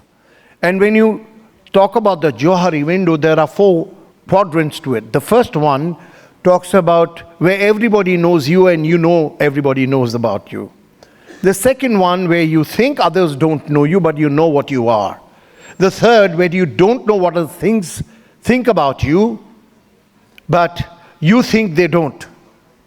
And the fourth one, where neither you nor they know what you are. So you want to discover yourself, that comes from the model of meditation. Talking to yourself, getting to terms with yourself, soothing your nerves, getting out of this world for a time being, and hallucinating, perhaps delving into something which you like to dare to get into. The other is motivation. Motivation is not something which is really to see that you excel at the cost of others. Tom Shepard has a model where if you look at the flying geese in the morning, you'll find that they form a V formation and they fly and cross continents. So motivation is when you're together.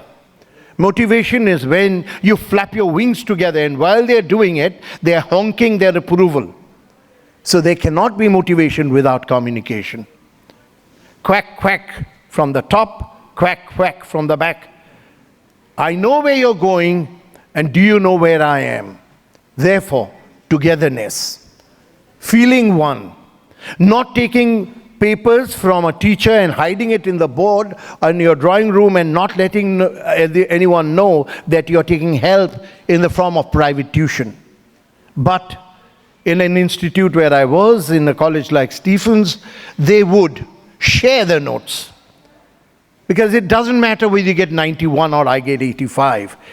It does matter when I'm the ambassador of China and you're the ambassador of France, and my friend in the same class happens to be the High Commissioner in Calcutta, in UK, and the Prime Minister's secretary is my batch friend. Therefore, fly together, stay together, motivate one another, learn together, share notes, and get together. That gives you better mental health. It really doesn't matter if you fail, because unless society says you're a failure, you fail because of your failings, because you don't feel interested in something. What would interest you? When a fellow colleague, a peer, helps you in learning what you should. I think these are the 4 points that I'd like to dwell on, and I have a most exciting panel.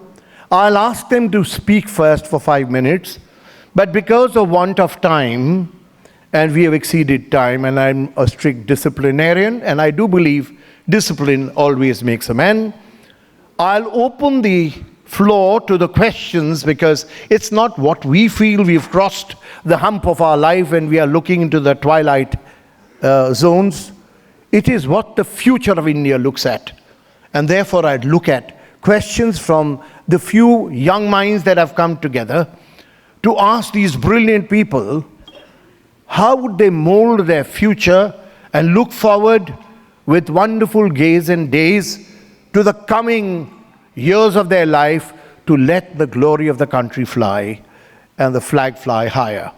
So I'll ask you to raise questions, and based on that they can keep answering the questions, because it's not what we say, but what you think that matters.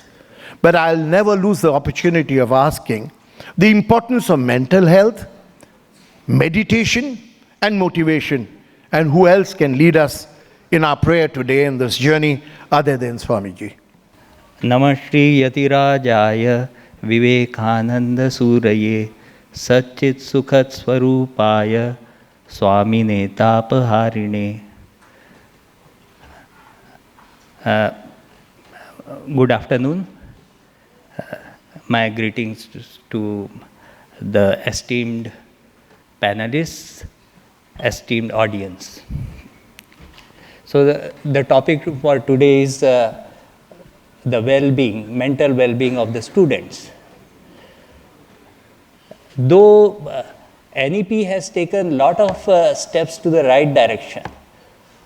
And you have also been hearing about NEP 2020 quite a lot. And we don't have much time, so I would only give my opinion and Swamiji's vision of education, which is slightly different. Naturally, it will be different because it is much more holistic. Because when you talk about NEP 2020, it is a systemic vision. Like we only talk about the education in school, colleges, nurseries, and universities. Whereas when we talk about education, it is for not only just school, college, university, and nurseries, even pre-nursery education and post-university education, and even the education for a farmer or an illiterate people also we talk about that. So our idea and our vision of education, or Swamiji's, actually our vision is Swamiji's vision. So Swamiji's vision of education is much more holistic, not just nationalistic, it is actually whole for the whole world. So slightly it will be different. In what way it is different? In the words of Swamiji, he said that if I had another chance of studying, I would not learn different subjects. What I would learn is the method of concentration. So from there, we can understand that Swamiji's whole idea of education was mental well-being of persons, of people, mental well-being of society, mental well-being of nation. So Atmano Mokshartham Jagadhitaya, for the benefit of everyone. So that is the goal. And education is a tool to reach that goal. In another of his maxims, he said that education is manifestation of perfection already in man.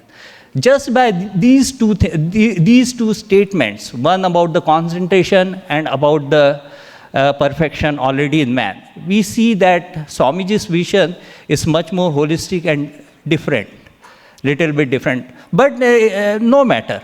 NEP 2020, because it is systemic idea of what our education policy should be, it is the step to the right direction. So for this, I would like to very brief. So I would give only aphorisms.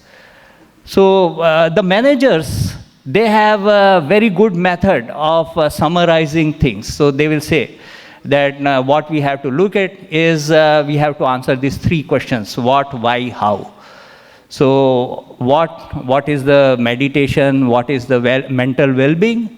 And why we should do that? So we ignore this why, but this why is also important. And how we should do that. So what is this meditation? As I said, meditation is it is a higher level of concentration. Because I mentioned about the concentration. So concentration is related to meditation. It is just a higher form of concentration. In Patanjali Yoga Sutra also it is mentioned, and pratyahar, dharana, dhyan, samadhi. So pratyahar is the lowest step, which is actually willpower. Then dharana, which is ekagrata or concentration. And then meditation. And last is samadhi. Don't worry about samadhi or even meditation also, because first two steps are also very helpful for the students. And first step, which is mental control and willpower, everyone has to do. And concentration, we should try. Not everyone is able to do. Meditation, still fewer people are able to do. And samadhi is kind of, we don't know who will have it. So these three are like one after the other, one after another. These are all steps which come one after another. And they have, the first things are more important, and the importance gradually, though they are important, but because they are difficult, you don't attain that, it is all right. So these, what are these things? We know about concentration, we know about willpower, we don't know about much, we don't know much about meditation, but it's fine. And then last is samadhi. So these are the, like concentration is, we know that when we are able to study any subject for a longer time, that is concentration. What is meditation?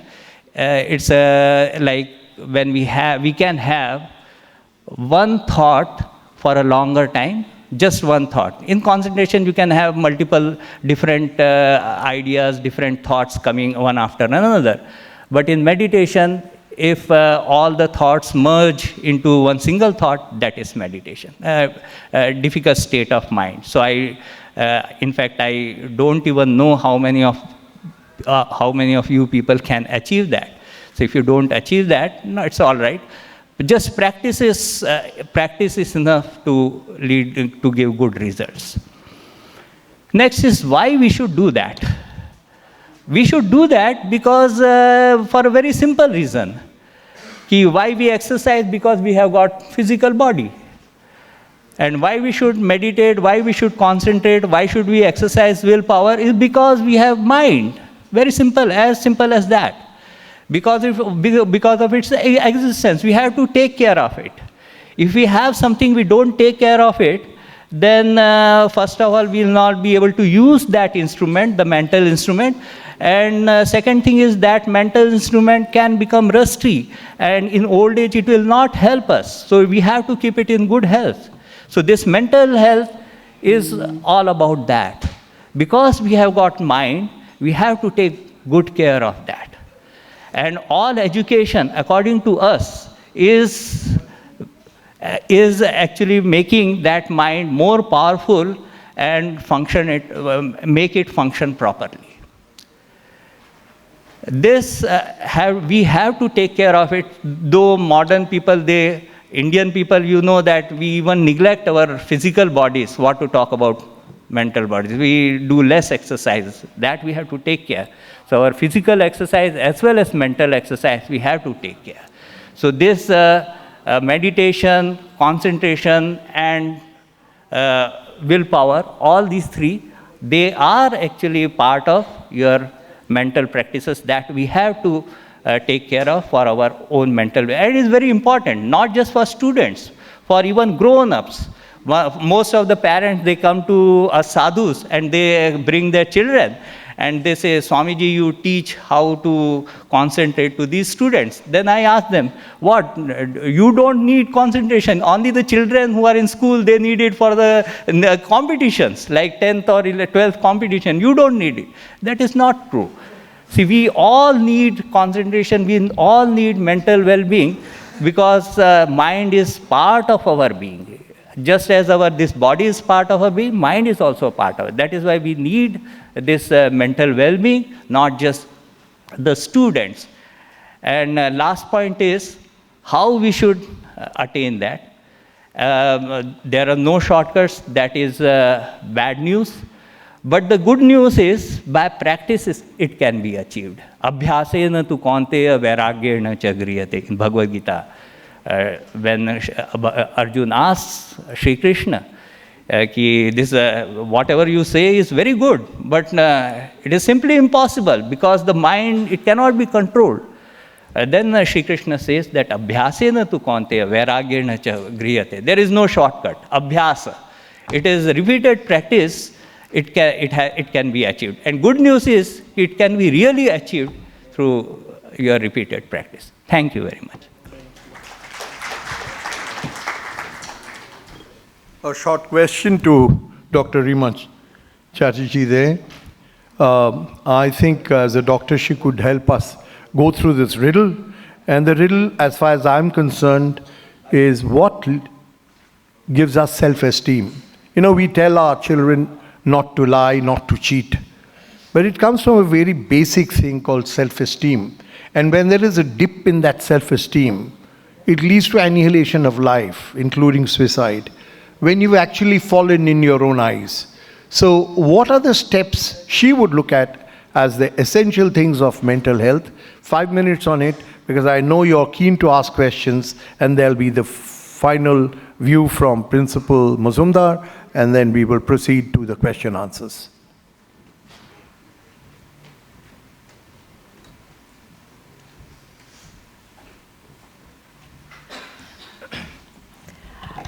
Thank you, Bengal Chamber of Commerce and the organization for inviting me to come and speak on a subject that I think is very important.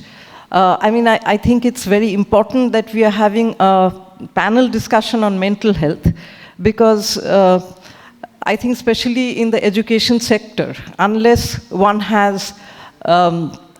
is mentally healthy, one cannot go on to achieve one's full potential.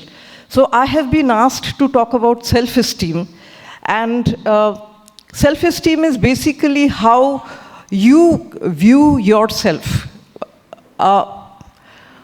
We often think about what others think about us, but even the person who has achieved a lot in life may not have a very high self-esteem. So being successful is not necessarily being a winner, because that person may not have that confidence or may not feel secure enough to think that, have enough self-esteem. So there can be a lot of anxiety every time there is something really challenging coming across, because that person does not have that confidence in oneself. Now, a lot of suicides, I see a lot of children and young adults, children, adolescents, and young adults. And I actually see children from around the age of 2.5, because a lot of these developmental disorders like attention deficit hyperactivity and autism, children with autism come to us. But apart from that, we also see a lot of children who have a lot of emotional disorders from a very young age. And when I talk about emotional disorders, I mean that from a very young age, they are having self-esteem issues. There is a lot of anxiety. They may be coming from a family where there's a lot of disturbance. Maybe the family, there are some financial problems like what happened during the COVID. There can be, parents fighting, or there are parents and grandparents, and it's a very disturbed family background, where the children feel constantly insecure as to what is going to happen. And then there are children who are going to school and who are not being able to perform or not being able to handle the stress. Now, unfortunately, there are child-friendly schools and then there are child-unfriendly schools. So from a very young age, you find, I won't only say child-unfriendly schools, I will say child-unfriendly families also, because they don't understand what is really important for a child to be actually have a full-rounded education or really develop to their fullest potential is nothing to do with marks. It is nothing to do with what that child is getting in the unit test or exams. I think everybody in this room is aware of that.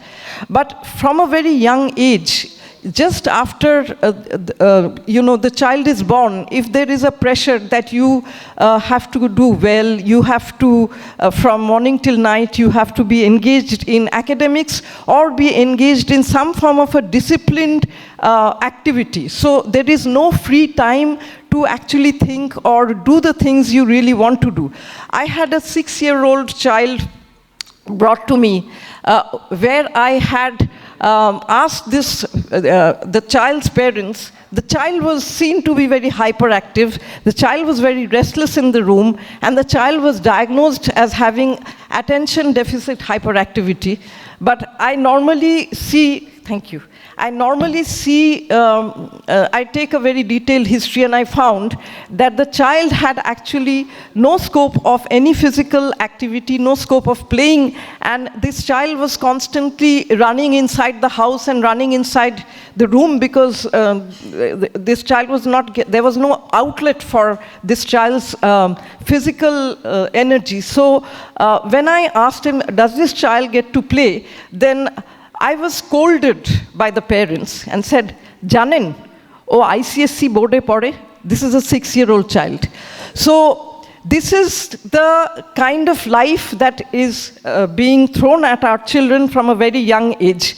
And it is continuously being harped upon that, you know, you have to achieve, and if you don't achieve, then you are not worthy of getting love, you're not worthy of getting attention. So this is also something that is told to the children, je তুমি ভালো না করলে কিন্তু ভালো বাবা মা কিন্তু তোমায় ভালোবাসবে না. So it becomes a condition. So when this becomes a condition, the child believes that the child's worth or self-esteem entirely depends on what the child is achieving in school. Even if the child is not achieving in school, even if the child was to achieve something in the playground or in art class or dance class, even then there would be 1% of recognition. Okay, at least this child can do this. But what about the child who at this very young age is actually not yet been able to show any talent or any such qualities which the parents think, where the parents can actually tick in the tick box that okay, my son or my daughter will be okay in life. So I have also seen numerous parents who bring the child and say that he can't do anything, he or she can't do anything, just nothing. ও পড়াশোনায়ও ভালো না, ও খেলাধুলায়ও ভালো না, ও আঁকতেও পারে না, কোনো কিছুর interest নেই. The interest has been sort of, the interest has been made to go away because at every point the child is being criticized, there is a lot of negative comments, a lot of hostile comments. From everywhere that they go, the child is being compared. And so if I say that as a child, what is a child like? Or ki khub kharab ব্যবহার করে, or if you ask, no, he's a very good boy, the school, the teachers have nothing to complain because he's such a nice boy, he helps everybody. But clearly this is not important for the family. But if I talk about it, they say না ভালো মানুষ তো হতেই হবে, সেটা তো আমরা সব সময় বলি.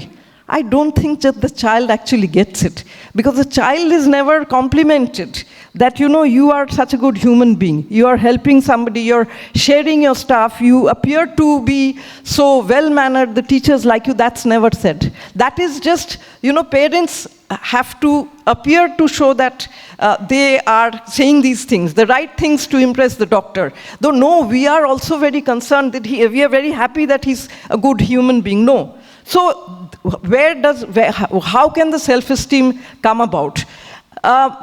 Before I finish, I'd just like to give one example.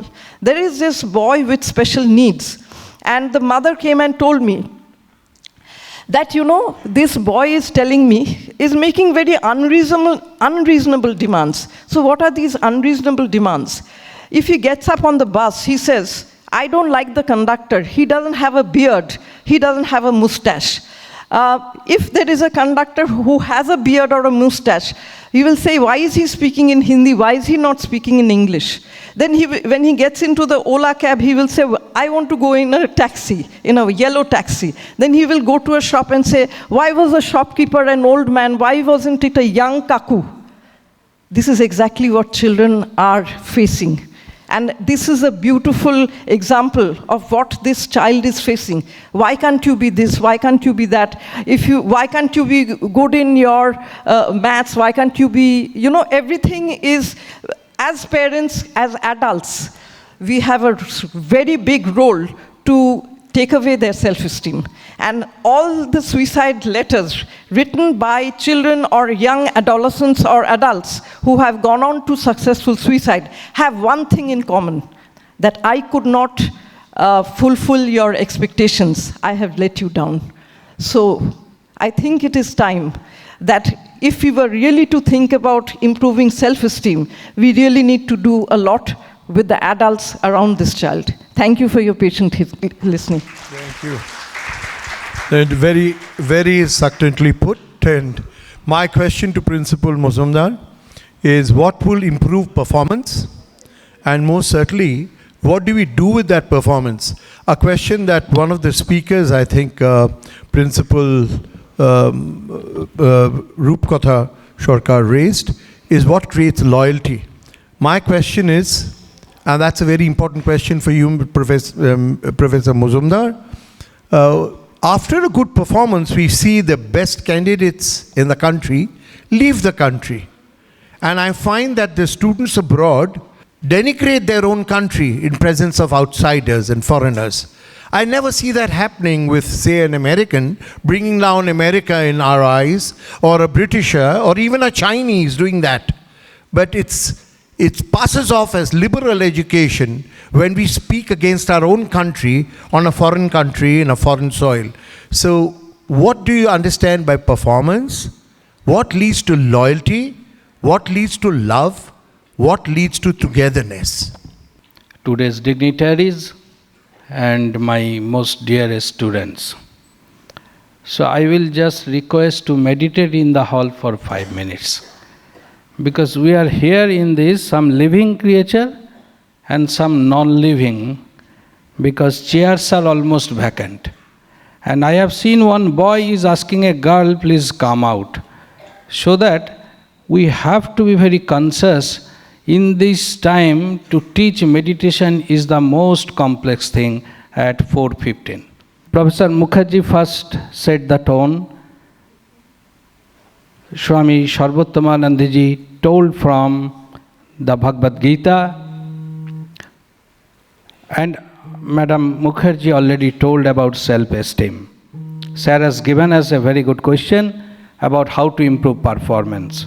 Now the question is related to performance, from where this part of this mental health and the well-being, there is a contradiction, and where is the deviation or the dissonance? That means there is a cognitive dissonance. Where is the dissonance? In statistics we teach dispersion.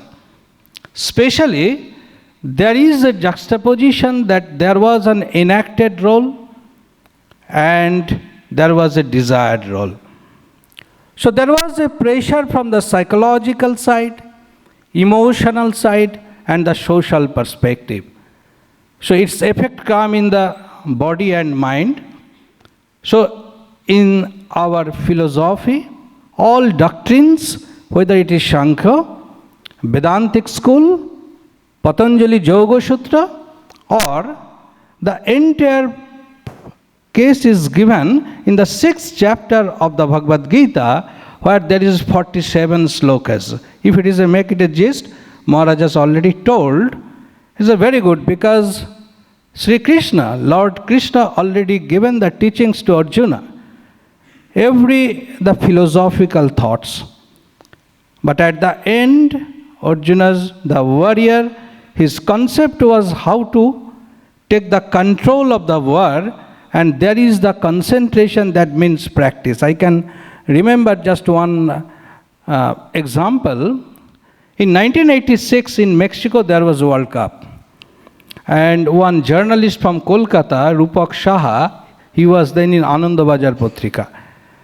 He covered that World Cup, and one day in a stadium in the evening time, he was searching to take one report from Maradona. That time he already noted player. And in the evening when everybody left, he saw that in the corner of a stadium, Maradona making exercises, but he got a chance to meet, but he has nothing to offer. Very surprisingly, he has to offer only one Namaboli. So he offered Namaboli to Maradona, Diego Maradona, that 1986 Argentina was the champion. The question is, the Maradona, the hero of a country, we know Argentina not by economy, not by any other means, only by football.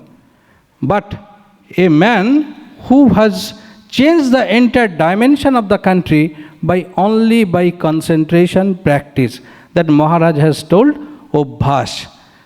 In the Ashtangic mark, that is told that Jom, Niyam, Ashan, Pranayam, Pratyahar, yes, Dharana, Dhyan, and at the end, Samadhi. So we want that Dhyan, concentration. But if I tell my students, those who are in the schooling level, now I can giving one simple teachings. How do you feel that your friend have a problem of mental health? That Madam Mukherjee has already told. If you feel, if you have seen that your friend is sighing, okay, you find that there is a mental health problem. He wants to stay alone. Second, he wants to have a tendency of talking like this, that he wants to make some harm to oneself or causing harm to others. It is a tendency. He is escaping food at right time. This is a tendency. He is actually making unnecessary, unexpected argument with friends or sometimes family members. If a student or the youngsters actually avoiding the normal social life, so these are some symptoms normally caused from the behavioral side, not the I cannot maintain some clinical psychology part. But what should I do? We should develop. We should give them some teachings, doctrines. When we were student, in our hostel days, first came to hostel and started our schooling, we were given the first teaching to start our class with Om Sahana Vavatu, Saha Nau Vunaktu, Saha Biryam Karavavahi, Tejasvi Navadhaitamastu Vidvishavai, Om Shanti, Shanti, Shanti. What does it mean? This is simple in Sanskrit. It is from Upanishad. But we actually make the Upanishad, the Gita, in the name of the religion. We are talking about the NEP, but we are not talking about our ancient philosophy. It should come into the practice from the very childhood days, where the actual doctrines of life there. This is not religion. This is a practice. They should know. And then they understand and they apply in their common life. So, we have to make already the Swamiji's word, instead of studying Gita, please go to football ground. So each school, not in a flat culture, that should have a football ground. If there is a football ground, definitely I will advise my parents to give admission to that school. Because you will choose the school not by looking at the decorative hall or air-conditioned machine or smart board, but football ground. If there is a football ground, you will choose. So that is the performance increase. I can know that one school is there. I am very much fond of that school in Deoghar, where each class having one 11-side football ground. And from there, each class, from class 1, class 2, class 3, class 4, class 5, football ground. I think Maharaj will approve. That is Ramakrishna Mission Vidyapit. And from there, IITs, different IS officers, they are coming. They are probably maintaining their Diamond Jubilee this year. Now the question is, we have to make them regular exercise to make this practice. This is one thing. That will be their regular pattern of their life. It will be in the course curriculum. They have to make that definitely the order of sleeping and order of eating in a proper time. That is, the daily routine should be there. They should maintain a good relation with their beloved one. That may be mother, may be father. Sometimes that parents are not giving time to their children. That should be maintained, because one fine morning there is no magical thing, because from the history time we are experiencing with so much experiences of the human civilization of the two things that are the perception of the gross and subtle, that means body and mind, but at the end of this, that is the philosophical part of the Raj Yoga, where we are having the perception, where the subtle is the cause, gross is the effect.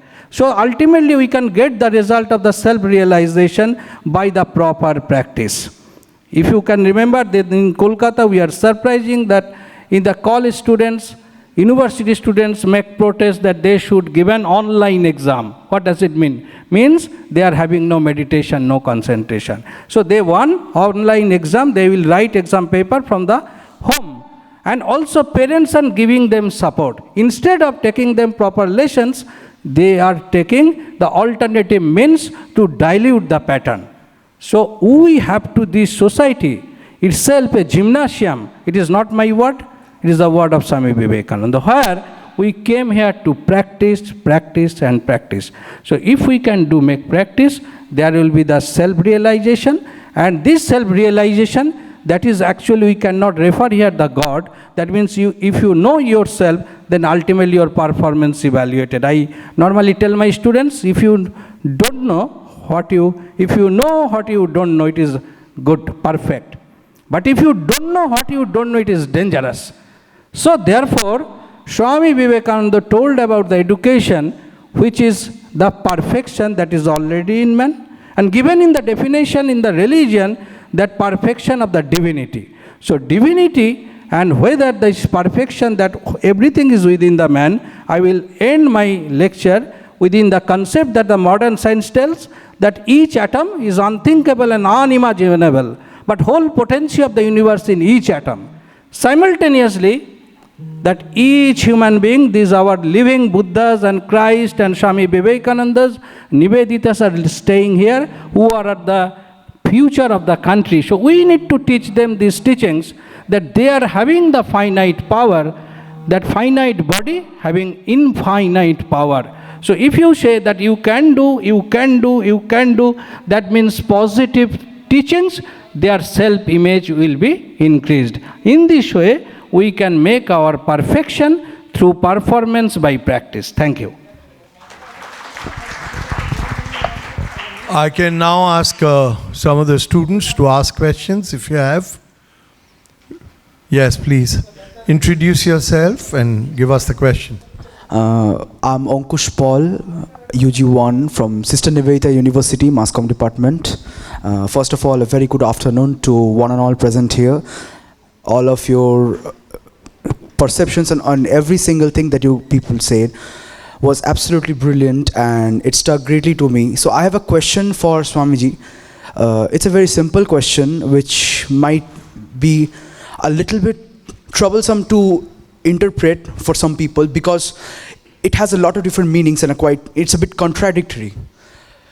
My question is, in our everyday lives, many people, especially teenagers, go through a lot of stress. Certain events can pose a lot of trauma and can greatly affect the mental health. So among all of these, all of the chaos in their minds, how do one achieve inner peace? How, at the end of the day, how do you attain inner peace? How do you be at peace with oneself? So this is a very deep question. You can sit down. I understand the question.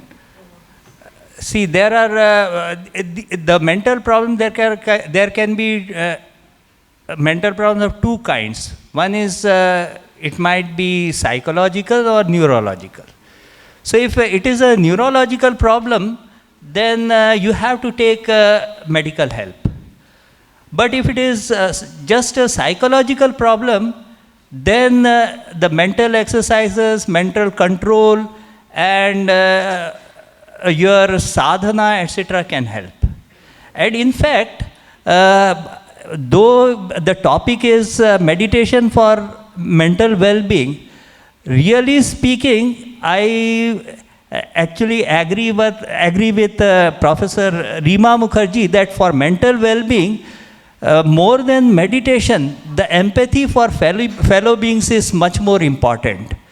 And for psychological well-being also, with your friends, with your family, with your co-workers, the empathy and the interaction, the relation with them, it plays much bigger role than your personal practices of meditation.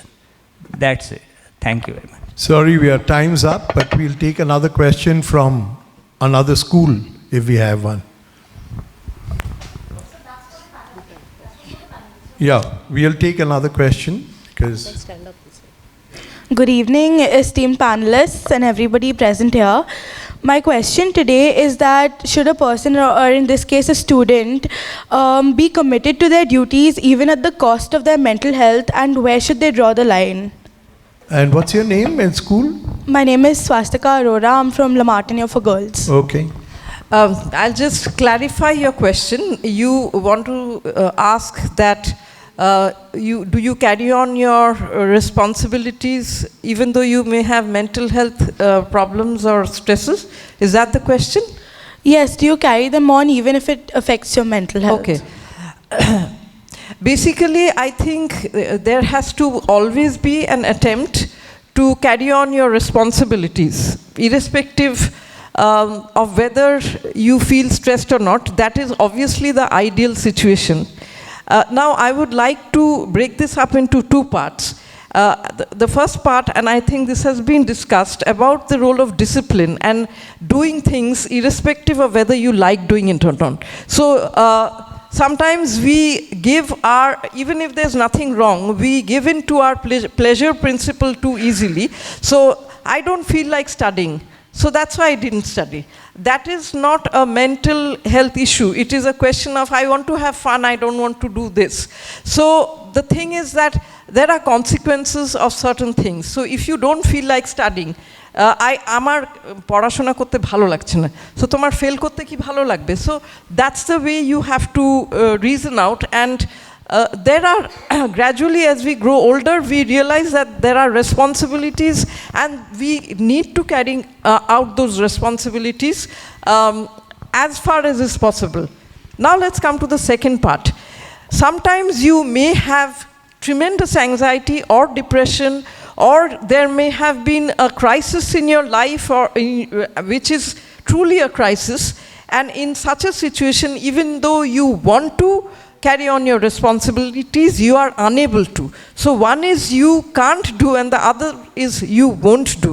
Now, when it comes to won't do, I don't feel like doing it, then there you have to obviously use your higher sort of judgment and find out that this is not something I can do. I mean, this is where self-direction and discipline comes in, which is very important. I think we cannot continuously live in the moment and, enjoy life every minute, because then it's going to be a very sad life in the end, because, you're constantly expecting life to be fun all the time, and it's not. And that's a reality, and you have to be very clear about what the real world is all about.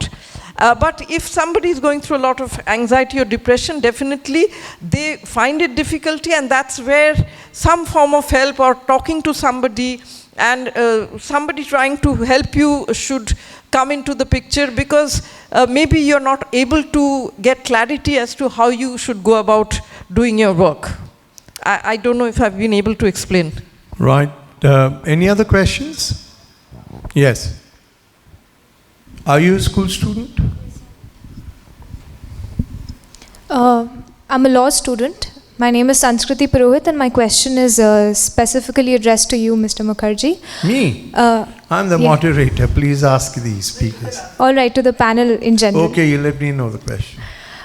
So we know about the Indian education system and how it has become a rat race and the competition is so tough. So how do we bridge the gap where the students, the youth of the country, is losing their faith in the education system, and that has actually become the reason for our tiring mental health, where an MBA chaiwala itself, he says that the formal degree is of less value because employability now depends on experience. So how do we bridge the gap between the losing faith of students in the Indian education system and that itself being the reason for our tiring mental health? Achha, there are two parts to it. First, you talked about the rat competition. And second thing you said about the degrees are losing value. I think both these things are not at all important. When you are talking about education, what you want is actually human quality, no? So as far as, for example, we people also, we don't to worry too much about the what, for example, society values. Our value systems are completely different. So we look at a much deeper values of things. So for us, education is really improving the human beings and human society's quality.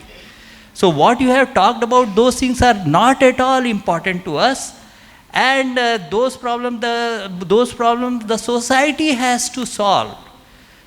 So these problems are, this education does not have to, see, for example, this evaluation system also, it is just a makeshift arrangement. What we want is, we want to educate our younger generation. And for that we have created this school system, university system. And we all know that it is not a perfect system, and these are all the problems. And unless we work on these problems and we find the solution, these problems will be there. So these problems are exactly what the education policy tries to solve. Though you know that, as you said, that implementation is always difficult, and actually it is for younger generation to solve. See, always the people, they create the problem and they only solve. The systematic things, all the laws and methods and policies, they are good. Who create the problem? It is people. So people have to solve these problems. That's it. I have a limitation of time, so I'll just give a brief answer to what you raised. You raised a very serious question, really, but I'll counteract it by asking you, and that's for most of the people, students who are aspiring to go into future education. What made you choose your discipline? That's the first question I had asked. When I used to teach at XLRI, one of the questions I faced in the interviews is most of the students used to come from IITs. And the question I asked them is, what made you come to a management institute when you've actually been a civil engineer or a mechanical engineer, and you wasted 5 years of your life, of your money and time chasing a degree? And bluntly the reply was, XLRI will give me a good job. So that very clearly tells us you don't know why you're choosing a profession. In fact, you'd be better off being a businessman. Most of you choose a profession because someone told you to do so. Others choose a profession because it gives you a passport to go abroad. Very few choose the profession for its own sake, and the taste of pudding is in its eating. Very few take teaching as a profession. So that exposes the frustration in taking a career. Maybe you've taken a career just to prove to your para and your friends that you are bright enough to get into an IIT. You take science because it's dumb to take BCom. You take that discipline and get into this and go into an HR discipline instead of something else, or choose Hindustan Levers to sell soap after doing an engineering degree. So the question needs to be asked more inwardly. Why did you go for higher education? Why did you choose the discipline that you want? Why did you not chase that? And why do you blame the system for all the wrong choices you made right through life? So the blunt answer is, choose what you like doing and stick to that for the learning value. Not because it gives you a better career. You should rather go to a placement agency for that. So I think it's a wrong disciplining of parents that bring us to this kind of upbringing, which tells us, take a career that gives you a better job or get you a better pay. So it's rather rude for me to say that, but that's the way life is. And if you're really excelling, I'll end off with the point that I began with. You leave and ditch your country to serve some other country, and you really post your postcards to see how well you've arrived. With your car, with your building, with your wife, maybe your second wife, to show I'm improving in life. So it's better that you come to terms with yourself to know what's your vision. And that's what the last chapter of the Gita says, when Krishna advises Arjun, and he is the great mystic, he's telling Arjun, what you need is a good visionary with a supreme archer. Then you'll get opulence, wisdom, righteousness, and vibhuti. So the whole thing is vision with action. There's no point acting unless you have a vision. What's your goal?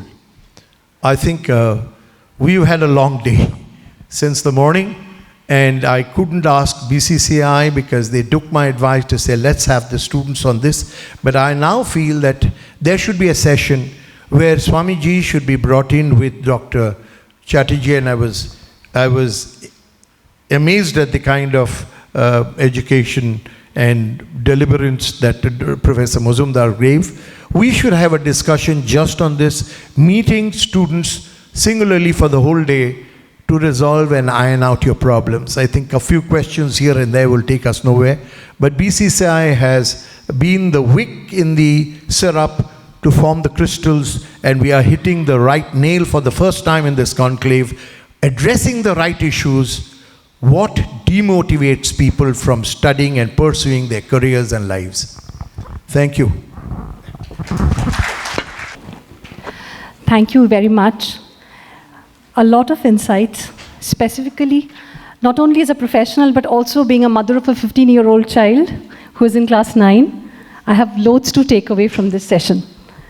I would like to call upon stage Dhrubajyoti sir. Sir, if you can kindly come up on stage and hand over the mementos to our distinguished panelists and moderator. Can we have a very large round of applause for them, please?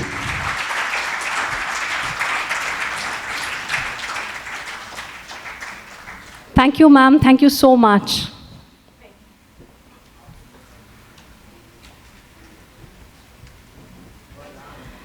Shamiji, thank you so much. Thank you.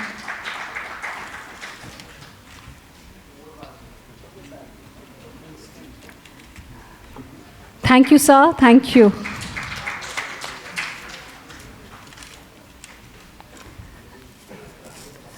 Dr. Mukherjee, thank you so much.